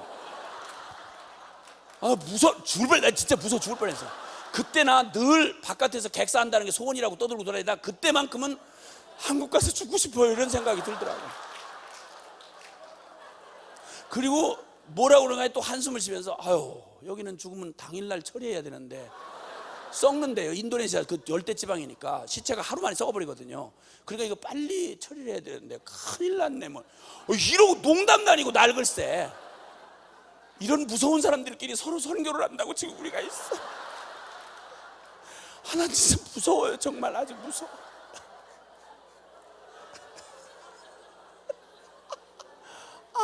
나 진짜 무서워요. 정말. 그리고 이렇게 악바리것처럼 살아가는 한국 사람들에게 있어서는 자기가 목적이 정확하잖아요. 가치를 인정하잖아요. 사람은 절대 상황이나 환경에 영향을 안 받게 돼 있어요. 자기가 원하는 일, 어떤 가치를 인정한 일, 그 일을 위해서라면 어떤 대가 지불도 하게 돼 있어요. 절대 지치지도 피곤치도 곤비지도 않아요. 사람 자기 마음에 좋아서 하는 일, 자기가 가치를 인정하는 일을 할 때는 절대 지치지 않아요. 그 중에 난 진짜 이해할 수 없는 것 중에 하나가, 여기 전부 다들 좋아하셔서 많이들 하실 텐데 그냥 내 얘기를 들어보셔. 내가 그냥 이해를 못해서 하는 거 궁금해서 그 골프 하시는 거 나 진짜 이해가 안 가요. 국민 여러분 이해해 주시길 바랍니다. 근데 그 땡볕에서 그 돈 주고 그 점잖은 분들 그렇게 하래도 딴 일 그렇게 시키면 막 잡아먹으려고 그럴 거야. 근데 자기가 좋아서 하니까 지치도 곤비치잖아요. 전도를 만약 한 6시간 해보라고 그랬어요. 그 뭐 18홀인가를 돌려면 막 한 대여섯 시간 걸린다면요. 그 그린 털고 그릴 해놓고 거기다가 글쎄 배추를 먹으면 얼마나 좋겠어요. 우리나라 땅이 없어요. 산이 70%가 넘어. 거기다 글쎄 그냥 골프장을 여기저기 다 만들어놔가지고 그 푸른 풀밭 기가 막힌 걸 만들어 놓고 거기를 왜 통통 비워두냐 이거야. 그리고 그렇게 그걸 그 홀에다 넣고 싶으면 그러면 홀을 크게 파. 그걸 왜 요만하게 해서, 나 가끔 그거 보다가 나 짜증나 못 보게. 아니 공이 여기서 여기인데 그걸 막 다리를 바들바들 떨면서 이렇게 해가지고 이걸 신경을 막 어마어마하게 쓰고 이러는. 나 왜 그러는지를 내가 이해가 안 돼서 국민 여러분들 이해해 주세요. 나 진짜 이해가 안 가요. 그리고 그걸 한번 했다고 그러면 스윙을 해서 했으면 이렇게 해서 한번 이렇게 해서 이게 멋있게 한번 쳤으면 그럼 잘 못 치면 여러 번 쳐버려. 근데 한 번 치면 구르마 끌고 또 이렇게 하고 또 이렇게 하고 청성을 떨고. 아니 이 청성을 떨으라고 하면 떨겠어요? 이걸 그냥 그 허구한 날, 아니 시간이 남아 돌아가면 모르는데 그 바쁘시다는 분들이 입만 열었다면 바빠서 새벽기도 못한다, 입만 열었다면 바빠서 수요 예배 안 한다. 나 이 얘기 많이 들었거든 미국에서. 그런데 어떻게 그렇게 시간이 없는 분들이 그렇게도 그 시간이 많이 걸리는 그걸 그렇게 하시는지. 어떤 분 보니까 새벽 기도를 못한다, 수요 예배도 그래서 그 교회는 안 드린다 하던 장로님 집에 가서 내가 잠깐 잤는데 이 양반 거실에다가 이 그림 쪼가리를 이렇게 깔아놓고요, 밤에 오줌 누러 나갔다가 새벽 기도 시간쯤 됐는데 오줌 누러 돌아오더니 거기 거실에서 미친 사람처럼 밤에 무서워 죽을 뻔했어. 이러고 앉았더라고. 또 이 능력 이 능력을 뭐라고 말하겠어요. 그러니까 핑계할 수가 없어. 그 모든 일은 다 실제야. 지치지도 피곤치도 아깝지도 않아. 자기가 마음의 가치를 인정하고, 그래서 주님은 말하기를 내 마음은 내 보물이 있는 곳에 있느니라. 그러므로 내가 보물로 인정한 어떤 가치를 인정한, 내 인생의 가치를 부여해 줄 거라고, 내 자아 충족을 해줄 거라고 생각되는 어떠한, 그것이 뭐든지 상관없어. 돈이든 명예든 뭐든 딱 이렇게 되면 그것을 얻기 위해서 노력하고 수고하는 일에는 절대 지치지도 피곤치도 아깝지도 곤비지도 아니하고 독수리에 날개치며 올라간 것 같은 힘이 계속 난다 이겁니다. 맞죠? 이렇게 자연스러운 반응이 나오게 돼 있다 이 말이야. 그런데 왜 유독 진리에 대해서만큼은, 왜 유독 하나님에 대해서만큼은, 왜 유독 천국에 대해서만큼은, 왜 유독 그 거룩한 하나님의 그 축복에 대해서만큼은 그렇게도 실제가 안 되냐 이거예요. 날마다 억지 춘향이로 쥐어짜고 간신히 감동 조금 받았다가 조금 며칠 영빨이 가다가는 또 그대로 또 파를 들고, 이게 도대체 무슨 일 때문에 이렇게 되는지를 원인을 몰라. 그리고 그게 그냥 당연스러운 신앙생활인 양 생각하는 거야. No. 그러면 제가 이렇게 이해할 수 없는, 실제가 되지 않는 다른 일에는 그렇게도 실제인데, 한번 생각해 보세요. 제가 기도를 동원하고 다니는 사람이잖아요. 그런데 지금 한국교회는 전 세계 기도하는 교회로 알려져 있어요. 그 얘기는 한 10년 전, 15년 전, 20년 전 얘기예요. 그게 그 소문이 늦게 돌아가지고 전 세계 교회가 한국교회 지금도 그런 줄 알아요. 그 이미 지나간 얘기인데 미안해 죽겠어요. 내가 대답할 수가 없어요. 근데 지금 그 기도를 좀 하자 그러면요, 이 반질반질한 한국 교인들이 이제는 기도 잘 안 해요. 그 새벽 기도 아주 이벤트로 간신히 끌고 가요. 이렇게 기도를 지독하게도 안 하는 이 나라가 됐는데, 지금도 말이죠, 지금도 그 기도 그 제목에 있어서만큼은 절대 기도의 열기가 사라지지 않는, 교파를 초월해야 모든 교회가 그 제목 기도에 대해서만큼은 헤라바라를 할 것도 없이 전 국민 중에서 이 교회가, 전 교회가 초교파적으로 열심을 내는 기도 제목이 있어요. 그게 뭘까? 대입 수험생을 위한 특별 새벽 기도와 이거. 입시철만 되면 한국 사람들은요, 이 학벌에 대한 이 집착이요, 전 세계에서 이런 민족 없어요. 이런 민족 없어요. 하여튼 모든 세계 어느 나라를 가 있어도 무슨 고생을 하고 대가를 지불해도 좋은 대학은 보내야 되는 거예요. 자, 그럼 한번 물어보자고요. 이런 기도는 시키지 않아도 저절로 그렇게 열정적으로 해요. 그런데 이거보다 훨씬 급하다고 하는, 자, 그런데 그거 말이죠. 그렇게 기도를 하는 이유는 한번 묻겠습니다. 정직하게 한번 대답해 보세요. 생각해 보세요. 이렇게도 한국 사람들이 그렇게 좋은 대학을 보내려고 애를 쓰고 모든 삶의 포커스를 거기다 맞추고 대가지불을 다 하잖아요. 예. 얼마든지 우리는 가족의 어려움을 겪으면서까지 서로 떨어져서 이별하는 각오를 할 때까지, 아픈 얘기지만 잘 들으세요. 잘 들으세요. 우리는 그렇게 실제로 산다고요. 관념으로 행동하는 게 없어요. 억지로 하는 일은 몇 번 못 가요. 반드시 생명의 반응이어야만 자연스럽고 그것이 오래 가는 거예요. 근데 그 일이 얼마나 실제적이고 얼마나 정말 현실적인지 한번 보시라고요. 이렇게도 각 교회마다 그렇게 기도를 별로 안 하는 교회도요, 그 철만 되면 현수막 걸어놓고 대입 수험생을 위한 특별 새벽기도와 교파를 초월해서 자유주의 뭐라고 해도 아주 기도 자체를 무시하고 복음 자체를 아야 그냥 리버럴하게 그냥 나가는 교회들도 이거 안 하면 교인들이 안 모이니까 그거 해놓고 다 기도를 이렇게 열정적으로 해요. 그러면 이렇게 기도를 하는 이유, 그렇게 대학 입시를 그렇게도 목숨 걸고 그렇게 대가지불을 하고 어마어마한 교육비가, 여러분 한국 사람 교육비가요 그 전체 사용되는 그 생활비의 어마어마한 비중이에요. 사교육비 말할 수도 없어요. 공교육보다 더 많다는 얘기가 있을 정도예요. 이렇게 난리가 되고 이렇게 하는 이유는 한번 물어보겠어요. 대학을 들어가야 팔자가 고쳐지니까, 쉽게 말하면 신분 상승이 되고 밥 먹고 살 거리를 만들고 이런 보장된 이런 현실적인 세상에 보장책이 되기 때문에 대학 입시 이렇게 애를 쓰고 그렇게 하려고 할까요? 아니면 숭수학문과 진리를 탐구하기 위하여 대학을 이렇게 보내기를 원할까요? 정직하게 대답해 주세요. 전자야 후자야? 이거라 이 말이에요. 이걸 직시하라 이 말이에요. 그러니까 사람들은 자기가 원하는 가치, 자기가 정말 추구하는 가치를 위해서는 절대 상황 핑계 안 돼요. 무슨 조건을 뛰어넘어서라도 그건 넉넉히 이기게 돼 있어요. 그러니까 대입시는 돈 버는 건, 세상의 명예는, 내가 이렇게 나 좀 이 자아 추구하고 내 자기 만족을 위해서 하는 일은 실제예요. 다 실제. 내가 거기다가 이걸 두니까. 그러니까 무슨 대가지불을 하든지 언제든지 우선순위가 거기에 맞춰져 있고, 그러니까 그걸 위해서 할 때는 지치도 피곤치도 않는다 이 말이에요. 그러면 우리가 고백하는 이 신앙의 이 얘기는 기도가 언제 실제가 된 적이 있냐 이거야. 사람 찾아가는 것만큼만 열정적으로 기도를 믿었더라면, 그러면 사람 쫓아다니면서 도움 구하고 여기저기 사람 그저 눈치봐 살피면서 이러고 돌아다니는 짓 하는 것보다는 주님 이 기도가 실제, 여기 약속된 말대로만 믿었더라면, 그게 실제가 됐더라면 기도를 해라 말을 할 것도 없었겠죠. 그렇죠? 맞죠? 네. 그런데 여기서 말하는 기독교의 복음은 실제가 된 적이 없어. 대부분 내가 믿어주는 거, 내 필요를 따라서. 자, 그러면 여기에서 짚어야 할 아주 중요한 게 한 가지 있어. 내가 정말 내 인생을 통째로 밀어넣어서 돈이 절대적인 가치로 인정된 사람을 수전노라고 그래요. 수전노, 돈의 종이다 이 말이에요. 그러니까 내가 누구에게 나의 순정을 바쳐서 그 가치 앞에서는 언제든지 무슨 짓이라도 할 수 있을 만큼 내 인생의 주인 노릇하는 건 뭐냐는 거예요.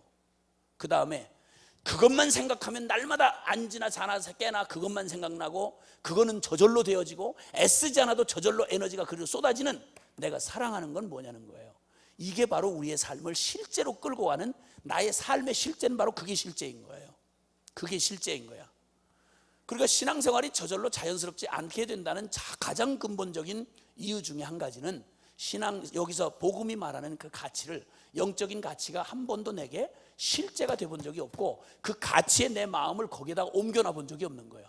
그러니까 주님 말하잖아요. 너희 보물을 어디다 쌓아두라? 어디다 쌓아두라? 하늘에 쌓아두라. 왜? 보물 있는 곳에 네 마음이 있기 때문에 네 마음을 하늘에다 쌓아두면 그걸 간다 이거야. 자, 목동이 말이죠. 이 양이 아주 물을 그렇게 무서워하고 싫어한다네요. 그래서 이 목동이 이렇게 광야에 이런데, 저 몽골 같은 데를 가보면 정말 목가적인 풍경이에요. 그 개울이 막 있는 대로 이렇게 제멋대로 흘러가요. 평지니까. 이렇게 할 때 거기를 이렇게 건너려면 물을 건널 때가 많은데, 이 수백 마리 양을 끌고 가려면 양들이 또 고집이 세요. 저 혼자 찾아가지도 못하는 게, 능력도 없는 게 고집이 이렇게 세서 말을 잘 안 들어. 그래가지고 목동이 그 개울을 한번 건너려면 이게 어렵대요. 어떤 때 몰기가 어렵대. 이럴 때면 새끼 데린 양이 있잖아요. 새끼 데리는 어미양, 그 어미양이 새끼를 데리고 이렇게 가는 양에게서 새끼 양을 목자가 얼른 안아버리는 거야. 안고 물로 풍덩풍덩 들어가 버려요. 이렇게 물로 들어가면 새끼를 딱 뺏긴 순간 양은 온 관심이 그 새끼에게 있는 거예요. 그래서 목자가 들어가는데 그 새끼만 바라보느라고 물은 무섭지만 새끼가 더 이렇게 들어가는 거야. 그럼 또 양은 또 한 마리가 들어가면 다 단체로 들어간다네. 또 야곱이 꼭 그런 양과 같은 특성을 가지고 계셨던 분이죠. 야곱 형님이. 그분 한번 거의 편집증에 가까운 집착력 있잖아요. 그죠? 편집 증세를 보이는 분 아니에요. 라헬을 사랑해서 7년을 수일처럼 여겼어요. 무슨 연애를 그따위로 해? 손 한 번 못 만져보고 7년을 수일 동안 여기고 기다렸다고요. 라헬한테 홀랑 미쳐서 이러고 빠져서 7년만 기다린 거야. 그때 그 무디 같은 장인놈을 잘못 만나가지고, 아니 무슨 딸을 끼워 팔기를 하냐고. 라헬이 동생이잖아. 그 동생을 사랑해서 결혼하려고 그렇게 했는데 글쎄 첫날 밤에 그 언니 레아를 갖다 슬쩍 신방에다 밀어넣은 거예요. 텐트에 전기만 있었더라면 그런 불상사가 일어났겠어요? 전기가 없으니까 신방에 들어오는 여자가 누구겠어요? 그냥 누구겠어? 라헬이겠지. 그러고 그냥 그날 밤을 그냥 설명할 수 없이 그냥 지나갔는데, 그 다음날 아침 눈을 떴더니 라헬이 아니고 레아야. 이때부터 복잡해져 가지고 정신 사납고, 이렇게 하다가 그 라헬에게 못 푸른 사랑을, 라헬이 낳은 아들이 요셉이 있어요. 11 형제들이 있는 이복 형제 중에서 그 요셉만 두드러지게 편애를 하니까, 또 편집증이야 거의. 라헬에게 미쳐서 편집증을 보일 때 라헬을 아주 천국으로 데려가 버리셨어요. 베냐민 낳을 때. 요셉에게 너무너무 편집증적으로 그럴 때 요셉이 팔려가 버렸어. 아들들한테 속여가지고 죽었다고 그냥 마음에 떼내버린 거예요. 이래가지고 나중에 애굽에 그냥 안 들어가죠. 그 요셉이 먼저 가 있으니까 거기를 들어간 거예요. 우리 삶의 진짜 주인 노릇하는 거, 내가 정말 사랑하는 거, 이게 언제든지 실제가 되는 거예요. 실제. 이 가치가, 이게 주인이 그렇게 되는 거예요. 그러면 신앙에서 주님은 이 복음의 이 영광과 이 능력과 축복은 나한테 실제이냐 이 말이에요. 내 삶의 진짜 보배는 뭐냐 이거예요. 나의 모든 걸 투자해도 아깝지 않을 만큼 내 마음을 쏟아서 옮겨놓은 그 가치는 뭐냐는 거예요. 하늘의 가치야 아니면 땅의 가치야. 나야 주님이야. 이 둘 중에 두 주인은 섬길 수 없어. 이것이 결론이 나지 않으면 안 되는 거예요. 자, 그러면 제가 한 가지만 이 주제 앞에, 제가 이해할 수 없는 이 주제 앞에 제가 잠깐 저를 통해서 잠깐 이 주제를 한번 비춰보고 싶어요. 저는 미리 누가 의도했거나 무슨 작정을 해서 제가 기독교를 이해하고 들어온 사람이 아니었어요. 말씀드린 대로 저는 제 과거를 어차피 나흘 안에 다 나올 건데 미리 다 하고서 얘기를 하는 게 훨씬 쉬워요. 피차에 시험이 안 들고. 그래서 저는 이제 화류계 출신이에요. 우리 민족 술 중흥의 역사적 사명을 띠고 이 땅에 오신 우리 부친께서 말로 하자면 고급 잘 나가는 술집을 하셨어요. 제가 술집을 한 게 아니라 우리 아버지가 술집을 했다는 걸 여러분 생각하세요. 이 주범하고 공범의 차이는 큰 거거든요. 그래서 제가 술집을 경영한 게 아니고 우리 아버지가 술집을 했어요. 그래서 아주 잘 나가는 기생 누나들을 10수명씩 두고, 거기는 고관 대작들이 들어오시는 집이죠. 그래서 뭐 국회의원 나리 정도, 경찰서장님 정도, 교장 선생님 정도 돼야 들어오세요. 딴 사람은 얼찐얼찐하지도 못해요. 가끔 교감 선생님이 가끔 오실 수 있었어요. 그래서 저는 어렸을 때부터 미성년자 출입 금지 구역은 그곳을 주인집 아들이라는 특권으로 프리로 드나들었어요. 그래서 저는 인생론을 철학 시간에 배운 게 아니고 그때부터 배웠어요. 사람이란 낮과 밤이 저렇게 다르구나. 애국을 입에다 달고 살고 점잔을 그냥 아주 뭐 생명처럼 이렇게 품위 유지를 하고 다니시던 분들이 저녁 낮을 되면 딸 같은 계집 아이들 끼고 무슨 짓을 하는지를 제가 어렸을 때부터 보고 자랐다 이 말이야. 그러니까 난 지금도 누가 명함을 주고 이렇게 인사를 나누려고 하면 그냥 내가 의도한 건 아닌데 쓱 지나가는 생각이 그냥 지나가요. 지나가는데 이 양반 또 혼자 있을 때는 무슨 짓 하실까. 내가 그렇게 생각할래서 그러는 건 아니야. 사람은 어디에 와 있느냐, 무슨 말 하느냐, 직업이 뭐냐, 이거 전혀 그 인간 하는데 도움 안 돼요. 그 인간의 진정한 내면은 그 내면의 가치, 그 내면의 생각, 이것이 바로 그 위인 마음의 생각이 어떠하면 그 위인도 어떠하다. 맞는 말이에요. 철저히 보고 자랐어요. 그러다가 저희 아버지가 저 중학교 2학년 때인가로 기억이 되는데, 하여튼 저희 아버지하고 이미지를 떠올리면 저희 아버지에게 바랬던 거, 그때 어린 시절에 잘해 주셨겠지만 워낙 기생 누나들에 파묻혀 사시니까 아주 부담 없이 땡기고 사셨어요. 이분은 진짜 부담 없는 분이에요. 아주 이빠이 놀고 가신 분이에요. 옛날에 기생하면 아무렇게나 생긴 기생을 기생이라고 안 그래요. 외모는 말할 것도 없고요, 가무할 줄 알고요, 시할 줄 알아야 돼요. 기생들은 자기 존재감에 대해서 굉장한 자긍심을 가지고 있는 사람들이에요. 요즘 연예인하고 비교해도 연예인을 이렇게 무시할 정도의 사람들이에요, 기생들이. 옛날에 그런 사람들이고 상대하는 사람이 다들 그렇게 지위가 높은 사람들이니까 아주 눈이 있는 대로 높은 사람들이죠. 근데 이런 그 기생들하고 날마다 놀고, 그냥 옛날에 글쎄 그 축구 배고픈 시절에 사냥을 하셨다니까요. 사냥을 한국에서. 그러니까 이렇게 사시다가 밤만 되면 저희 어머니가 절 닮았어요. 그러니 그런 기생 누나들하고 살다가 가끔 가다 한 번씩 들어와서 절 닮은 어머니를 보니 무슨 감동이 오겠어요. 한마디로 짜증나는 거지. 이러면 밤 12시 5분 전부터 시작해서 새벽 4시 5시까지 술을 고스란히 깰 때까지 있는 대로 주정을 하는데요, 나는 김정일이 안 무서운 사람이에요. 그 바쁜 분이 나를 개인지도 하겠어? 개인 관리 못 하잖아요. 우리 아버지가 딱 한 번 주정이 시작되면 4시간 5시간 잠이 가장 쏟아지는 시간에 죽음을 왔다 갔다 해야 돼요. 여차직하면 불을 막 싸지려고 하고, 사냥총에다가 사냥 엽탄화를 장전해 가지고 이 허망한 세상 죽자고 이마에다가 이렇게 총구를 갖다 대고 안전핀 풀고 이렇게 하고 방아쇠에다 손을 대고 이렇게 흔들면, 이건 쐈다면 그냥 이건 실수고 뭐고 이거 없잖아요. 그러니까 그냥 총구에 매달려 가지고 아버지 용서하세요, 잘못했어요, 뭔지 모르지만 잘못했어요, 이렇게 해서 회개할 제목도 없는데 회개하는 연습을 했으니 얼마나 예수 믿는 일에 도움이 많이 됐겠어요. 이러던 아버지 늘 소원이 뭐냐면, 우리 아버지 언제 저거 숨 끊어지나, 이게 소망이었어요. 소원. 너무 무서우니까. 발자국 소리만 들으면 우리 어머니는 배탈을 해요. 설사를 해. 얼마나 무서운지. 그러던 아버지가 완전히 비명횡사로 돌아가셨는데, 비참하게 돌아가시는데, 어떻게 그 재산들을 어떻게 처리했는지 알거지를 만들어 놓고 저희를 뒷골목에다 처박아 놓고, 주민등록도 없이 사는 사람들이 모여있는 뒷골목에다 처박아 놓고 아주 부담 없이 돌아가셨어요. 이때부터 산다는 일이 그렇게도 처절한 현실일 줄 몰랐죠. 아버지가 사라지면 두려움만 사라지는 줄 알았더니 아버지를 통해서 공급되어지는 모든 공급마저 사라진 거예요. 이때 아버지의 그런 비참한 죽음과 함께 저는 중학교 2학년 중퇴가 저의 공식 학력의 전부입니다.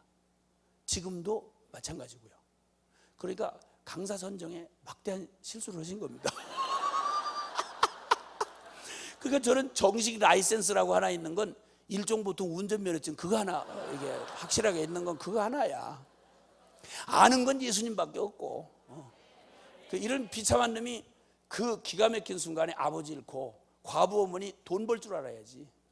정말 바보 같은 어머니, 그 어머니하고 뒷골목에서 비참한 하루가 1년 같은 시간을 끔찍하게 보냈어요. 살인, 마약, 음란, 이게 일상으로 돌아가는 뒷골목에서 준비도 안 된 채로 그 기가 막힌 민감한 시기를 처절한 좌절감에 살다가 나중에는 이걸 이길 만한 용기가 없잖아요.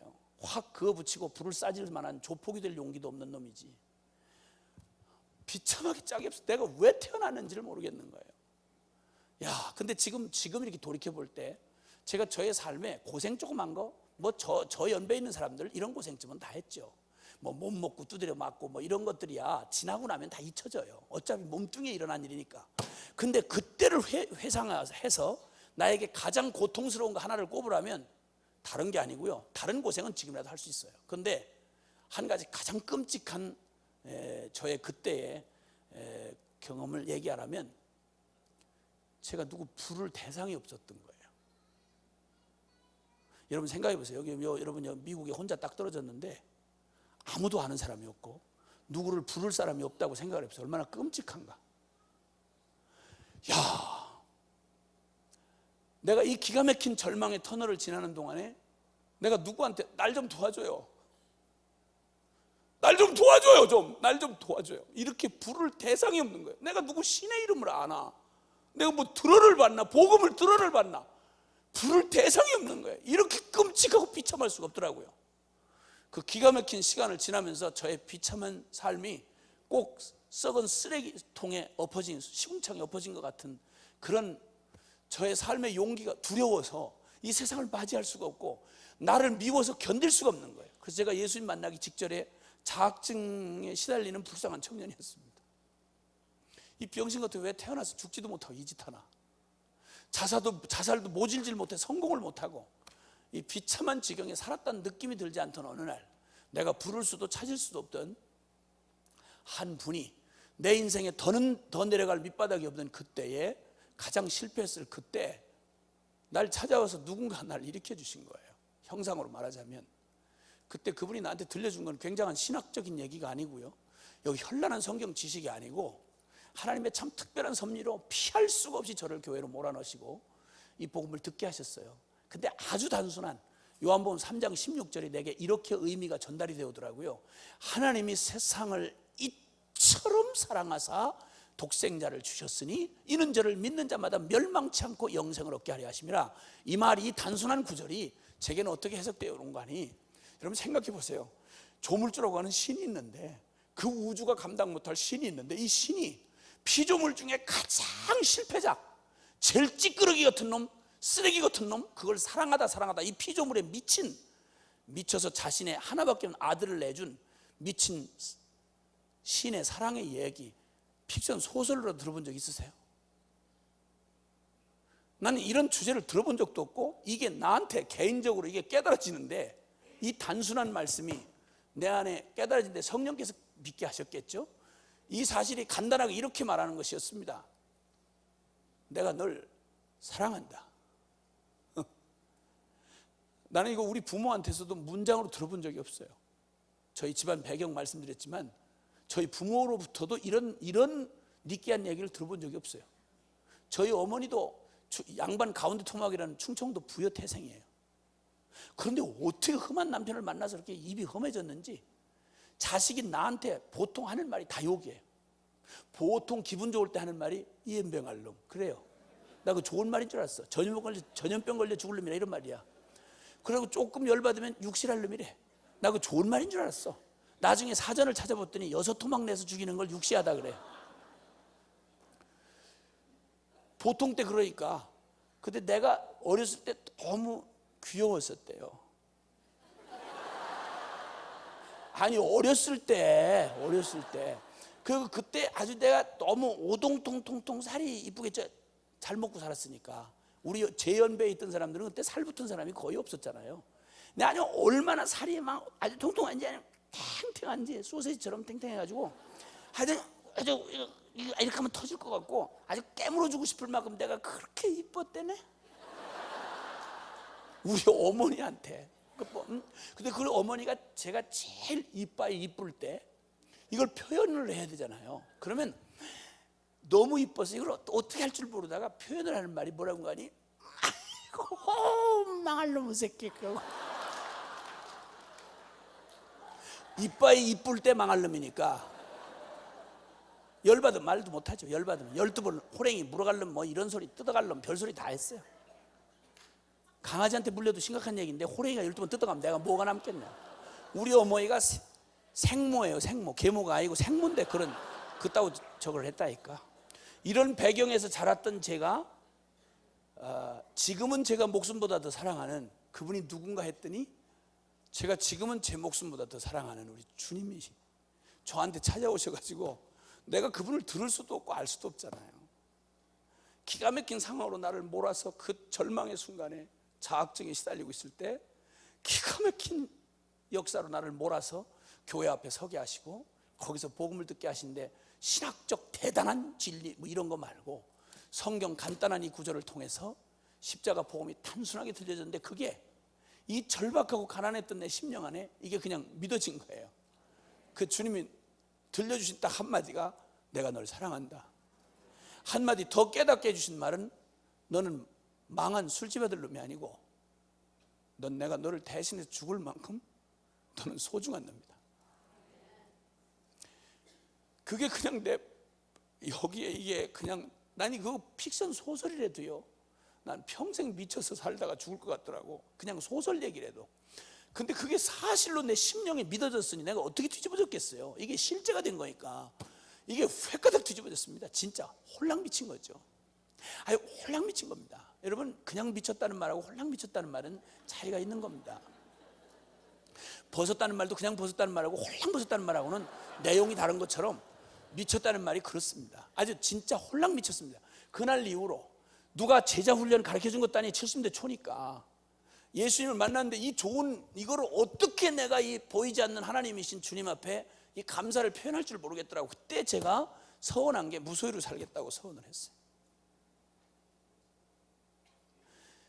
그리고 나 그날로부터 시작해서 주의 종으로 부름받는, 이 전임 사역자로 부름받는 동안까지 10년을 신앙생활을 한 교회에서 했는데요, 그날부터 10년을 눈물로 찬송을 부르면서 살았어요. 눈물로. 그것도 아주 트레디셔널한 이 찬송가만, 그것도 전혀 리듬이나 멜로디가 필요 없는 시골교회에서, 옛날 한국의 70년대 시골교회란 분위기가 어떠냐면 할머니들하고 아줌마들만 나와가지고 반주도 없고 박자도 없어. 그래가지고 보통 찬송이 600곡이다 한 곡이지. 내 주를 가까이 하려 함은, 장이 바뀌면 저 높은 곳을 향하여 날마동 나아갑니다. 이제 이렇게 부르는 찬송, 거기에 노인네들 틈에 껴가지고, 아줌마들 틈에 껴가지고 젊은 놈이 거기 껴가지고 찬송을 부르는데 멜로디 없어도 좋고 리듬이 없어도 좋은데 난 무슨 노래가, 이런 노래가 다 있어. 나는 기생 누나들이 가르쳐준 굿세어라 금수나 신라의 달밤 이런 거밖에 모르던 놈인데 어떻게 무슨 가사 이런 게 다 있냐고. 10년을 눈물로 신앙생활을 했어요. 너무 고맙고 감격하고, 어떻게 나같이 버림받은 놈, 불쌍한 놈을 어떻게 이렇게 사랑하실 수가 있나. 안 줘도 좋았어. 다른 거 다 필요 없었어. 나한테는 주님이면 충분했어. 이렇게 미쳐가지고 주님 앞에 막 처음 신앙생활 뜨겁게 시작을 하는데, 난 천국, 예수 믿으면 천당이, 안 믿으면 지옥, 그래가지고 난 천당 진짜 예배드리다가 천당 들어가신 줄 알았어요. 모르니까 나는 안 못하잖아. 그래서 예배 시간마다 언제나 데려가나 이런 생각으로 그러고 기다렸다고요. 지금도 주님이 증인이시면 나 정말 천국 가고 싶은 사람이에요. 복음을 위해서 나를 남겨놓는 목적 외에 나 정말 주님 천국 빨리 가고 싶은 사람이거든. 왜냐면 천국은 나한테 이 세상보다 훨씬 더 실제거든. 내가 사랑하는 사람들 거기 가 있고, 내가 그렇게도 목숨보다 더 사랑하는 우리 주님 거기 계시고. 그런데 문제는 주님이 빨리 천당 안 데려가는 데서부터 문제가 복잡해 꼬이기 시작했다 이겁니다. 이게 어려운 거예요. 이게 믿으면 곧바로 천당 데려가 버리면 고민할 것도 없잖아. 부흥회를 왜 해 우리가 이 어렵게, 솔직한 말로. 그런데 주님이 안 데려가시니까 웬 여자가 날 하나 따라다니기 시작했다고요. 아니, 이건 중요한 얘기예요. 그 여자가 날 따라다녔다고, 내가 그 여자를 따라다닌 게 아니고. 근데 어쨌든 그래가지고 미안해 같이 살기를 시작했죠. 너무 따라다니니까. 그래서 이제 애들을 주님이 5을 주셨어요. 5 주셨는데 이름 지은 거 보면 저희 집안 분위기가 이해가 되실 거예요. 큰 애는 요한계시록 2장 10절 죽도록 충성하라, 그러면 생명 멸류관을 네게 주리라 해가지고, 어떻게 나 같은 죄인 놈의 가문에 세상의 천하와도 못 바꾸는 하나님의 생명을 주시나 싶어서 죽도록 충성하라 그래서 김충성. 그 다음에 둘째 아이는 인애, 하나님의 조건 없는 사랑, 인애. 그 다음에 아까 얘기한 부담스러운 찬송. 그 다음에 응답, 이것도 딸이야. 응답이가 응답하라 오바. 이래서 선생님들 중에 얘 이름을 잃어버린 선생이 없대. 그 다음에 막내는 선교, 그래요. 그래서 이 자식은 아야 운명적으로 이름이 선교니까 취직할 생각도 못하고 또 사업할 생각도 못하고 자기는 운명적으로 받아들였대요. 그래가지고 이 5 아이를 낳았는데, 내가 내 인생에 가장 큰 사건 하나 말하라면 천하를 주고도 못 바꾼 사건 하나는 예수 믿는 사건이잖아. 근데 가만히 생각해 보니까 누군가가 나한테 복음을 전해줄 수 있는 내가 이거 알은 거 아니야. 이래서 아이들에게 내가 사랑하는 자식들에게 줄 수 있는 최고의 일이 있다면, 주님이 말려도 부탁을 해서라도 해야 될 일이 있다면 그건 선교사밖에 더 있어요. 그래서 논술도 난넘질로 다 선교사를 바쳐버렸어요. 그리고 나중에 애들한테는 계속 입력시키면 되니까. 너는 이미 바쳐졌다. 그런데 주님은 순수하기 때문에 한번 받은 걸 절대 안 놓친다. 그래서 뭐 도망 다녀봤자 작살 맞은 고래처럼 힘이 있을 때는 피를 흘리고 다니다가 나중에 피 다 빠지면 이제 끌고 오면 이렇게 해서 잡아먹는다, 이런 식으로. 그래서 이런 얘기를 슬슬 그냥 해줬어요. 그냥 그랬더니 다 알아듣더라고. 알아들어서 다 운명적으로 선교사가 됐죠 지금. 그래서 저희 가족들한테는 선교라는 말, 복음이 땅끝까지 전파되어야 된다는 말, 잃어버린 영혼이 구원받아야 된다는 말, 십자가의 복음이라는 말, 주님 다시 재림하신다는 말, 이건 저희 여러분이 사용하는 사업 단어보다 훨씬 현실적이에요. 저희는 문자대로 믿거든요. 저희 가족에게 예수라는 말의 의미는, 십자가라는 말의 의미는 적어도 그런 정도예요. 그래서 이 아들놈, 이 아이들이 얼마나 운명적으로 받았는지, 막내 자식이 김성규라는 놈이 이게 중학교 3학년을 글쎄 이런 미치겠이 같은 집안에서 저희 부모 둘을 완벽하게 속이고 학교에서 할 수 있는 모든 짓을 다 했어요. 모태신앙들만 다 데려다가, 그것도 상위권 안에 10위권 안에 드는 애들 모태신앙만 다 불러다가, 너네 나중에 이 학교 중학교 마치고 나면 너희가 이제 죄를 질 수가 없다, 그러니까 이때 빨리 져야 된다, 이러고는 애들을 다 데리고 다니면서 별짓을 다 하고 돌아다녔대 이 자식이. 글쎄 나중에 그걸 우리 몰랐잖아요. 한꺼번에 와 황당하게 짝이 없고. 그래서 나 너무 기가 막히고 그래서 내가 그놈 하여튼 어떻게 패다가 안 돼서, 너 좀 이제 너 아무래도 숨을 그만 쉬어야 되겠다. 그랬더니 숨을 더 쉬고 싶다고 그랬어요. 그래서 그럼 숨 쉴 짓을 해야 될 거 아니야 이 자식아, 너 왜 이따위 짓을 했어? 그랬더니 그 내용을 종합해 보니까 이런 생각이 너무 앞서간 거예요. 뭐냐면 자기는 한 번도 선교사가 안 된다는 걸 생각해 본 적이 없대요. 그럼 너 그 말하고 지금 이따위 짓을 한 거하고 어떻게 그게 맞는 말이냐 그랬더니, 맞는데 어떻게 맞냐 그랬더니, 자기는 어차피 선교사가 될 수밖에 없는 운명이기 때문에 나중에 선교사가 된 다음에 타락을 하면 얼마나 많은 영혼을 다치겠냐 이거야. 그러니까 빨리 타락하고 회개를 한 다음에 선교사가 돼야 되는데, 이래서 깊이 생각한 나머지 그렇게 타락을 했대네. 나 이런 분위기 같은 놈하고 같이 살아요 저희는. 하여튼 그래가지고는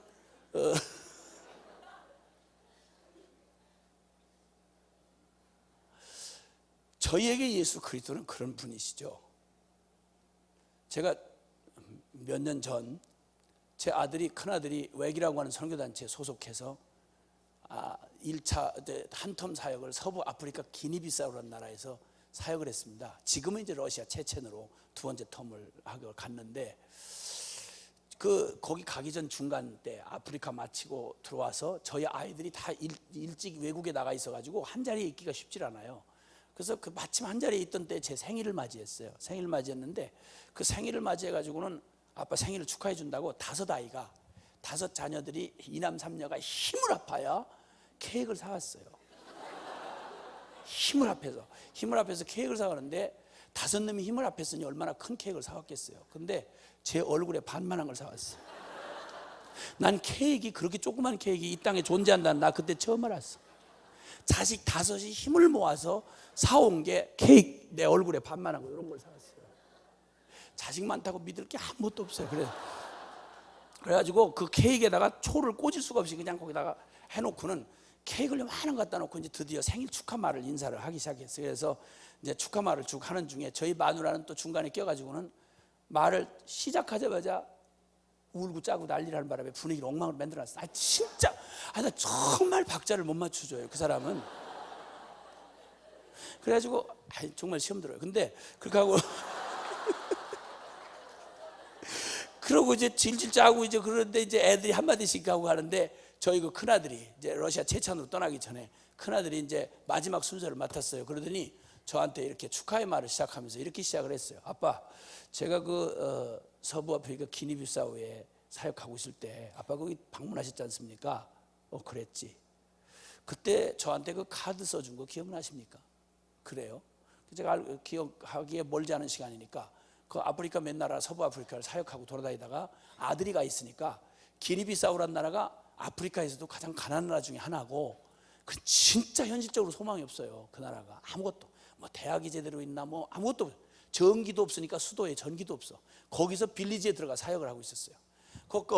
이 검은 이 아프리카 흑인들하고 청년들하고 소망이 없는, 내일이 없는 그 친구들하고 거기 비썩 마른 놈이 하나 거기 붙어가지고 소망을 전해준다고 거기서 뒹굴고 같이 사역하는 아들을 같이 거기서 며칠 같이 지냈어요. 한국에서 선교사로 보낼 때 어차피 다 그 각오하고 보낸 거 아닙니까? 근데 앉아서 보낼 때 하고 제가 거기서 같이 지내는데, 제가 어지간하면 잠을 못 자는 사람이 아닌데 더워가지고 밤새 앉아서 이게 부채질을 했어요. 밤새 부채질하고 잠을 설쳤죠. 삐썩 말라니 가지나 살집이 없는 놈이 한 10kg는 빠진 채로 그 소망 없는 청년들하고 같이 거기 뒹굴면서 거기 있는 놈을 주야장창 거기서 이제 섬길 텐데 그 놈을 두고 나는 서울로 와야 되잖아요. 근데 인간적인 생각이 좀 들어오면서 그 마지막 날 밤이 참 어려웠습니다. 아주 착잡하고 마음이 어려웠습니다. 이때 착잡하고 마음이 어려운 저를, 이거 아무래도 별 생각이 다 오고 가, 인간적인 생각에 나같이 막 굴러먹은 놈이 이런 데는 딱 맞는데, 내가 이런 묶인데 아깝지 않은데 나 같은 놈이 여기서 사역하기에. 근데 우리 아들은 조금 그래도 좀 나보다는 기회가 있는 놈인데 조금 더 이런 생각이 들면서 인간적인 생각만 마음이 너무 어려운 거예요. 참아두고 떠날 수가 없는 거예요. 너무 어렵더라고요. 그래서 제 마음을 흔들리는 제 마음을 채찍질하면서 제가 주님을 향한 저의 신앙의 고백을 담아가지고 그 꽉대기를 쭉 찢어가지고서는, 제가 뭐 카드 만들고 이렇게 그런 걸 잘 못하거든요. 꽉대기 하나 쭉 찢어가지고 박스 있잖아요. 그 종이 박스 쭉 찢어가지고 거기다 그냥 이렇게 대강 저의 신앙 고백을 거기다 적었어요. 적는데 그 얘기를 하는 거예요. 아빠 그때 제가 아빠 남겨주고 간 그 카드 거기 떠날 때까지 제가 늘 벽에다 붙여놓고 힘으로 꺼냈습니다. 그 마지막에 뭐라고 쓴지 기억나십니까? 카드를 생각해낸 거면 나한테는 대단한 일이에요. 근데 그 내용까지 생각을 하라는 건 이건 좀 무리한 요구였죠. 그래서 네가 내 기억력을 알지 않냐 그랬더니 얼른 눈치를 채고는 제가 말씀드리죠.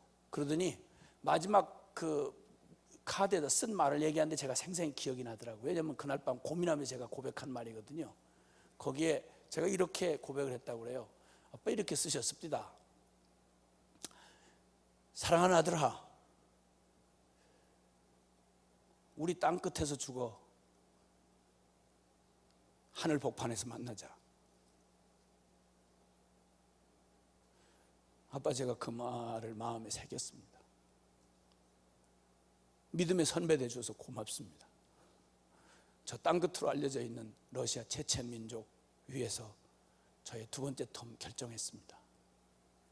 땅 끝에서 죽어 하늘 복판에서 아빠 만나고 싶습니다. 고맙습니다. 케이크라고 요만한 거 사다 놓고 감동은 엄청 줬습니다. 저희에게는 적어도 선교란 주제는 저희 가족에게는 그렇습니다. 십자가, 예수 그리스도, 저에게는 그렇습니다.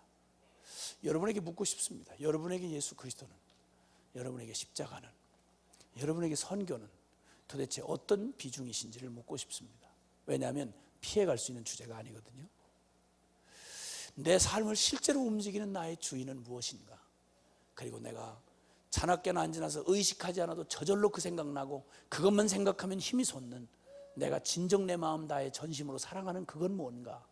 여러분, 이거 살피지 않는 한 나에게 실제가 되는 건 언제든지 내 마음의 보물자리를 차지하고 있는 이게 바로 실제지, 다른 건 상대적인 게 될 수밖에 없어요. 오늘 주님 앞에 하늘나라는 밭에 감추인 보화를 발견한 어떤 농부와 같다. 여러분, 주님의 이 신앙의 실제가 되는 일, 생명의 실체가 되는 일은 바로 우리의 마음 중심에 달려있는데, 성령께서 바로 이 일을 위해서 저와 여러분에게 이 진리가, 이 천국이, 이 예수님이 우리에게 실제가 되기 위하여 성령은 우리의 마음을 다루시는 것입니다. 성령이 수술하셔서 우리의 마음에 주님 아닌 내가 주인 삼았던, 내가 사랑했던 것, 그것 주님 내려놓게 하시고, 두 주인은 있을 수 없어요. 혹시 이 찬양을 아나요? 내가 주인 삼은 모든 건 내려놓고, 이거 혹시 아시나요? 이 찬송을 한번 우리의 고백처럼 한번 불러보고 싶은데, 누구 반주만 간단하게 좀 해줄 수 있나요? 혹시 누가? 가능합니까? 반주 없어도 우리 할 수 있나요? 그러면 좋아요. 가능하세요? 예. 예, 하시면 좋겠어요. 제가 물론 부담될 거예요.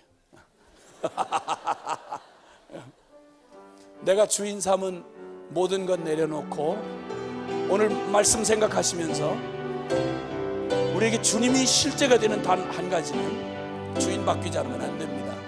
내가 주인 삼을 모든 것 내려놓고 내 주 대신 주 앞에 나가 내가 사랑했던 모든 것 내려놓고 주님만 사랑해. 내가 주인 삼는 모든 것 내려놓고 내 주 대신 주 앞에 나가 내가 사랑했던 모든 것 내려놓고 주님만 사랑해. 여러분, 혹시나 여러분의 사랑, 여러분의 주인이 누굽니까? 다시 한번, 내가 주인 삼은 모든 것 내려놓고 내 주 대신. 사랑하는 예수님이 내 안에 실제 주님이 되지 않는 이유는 내가 다른 주인이 있는 겁니다. 그분이 나의 사랑의 전부가 될 수 없는 까닭은 내가 마음 빼앗긴 그 무언가가 사랑이 있는 것입니다. 주사랑 거친 풍랑에도 깊은 바다처럼 나를 잠잠케 해. 주사랑 내 영혼의 반석 그 사랑 위에서 주사랑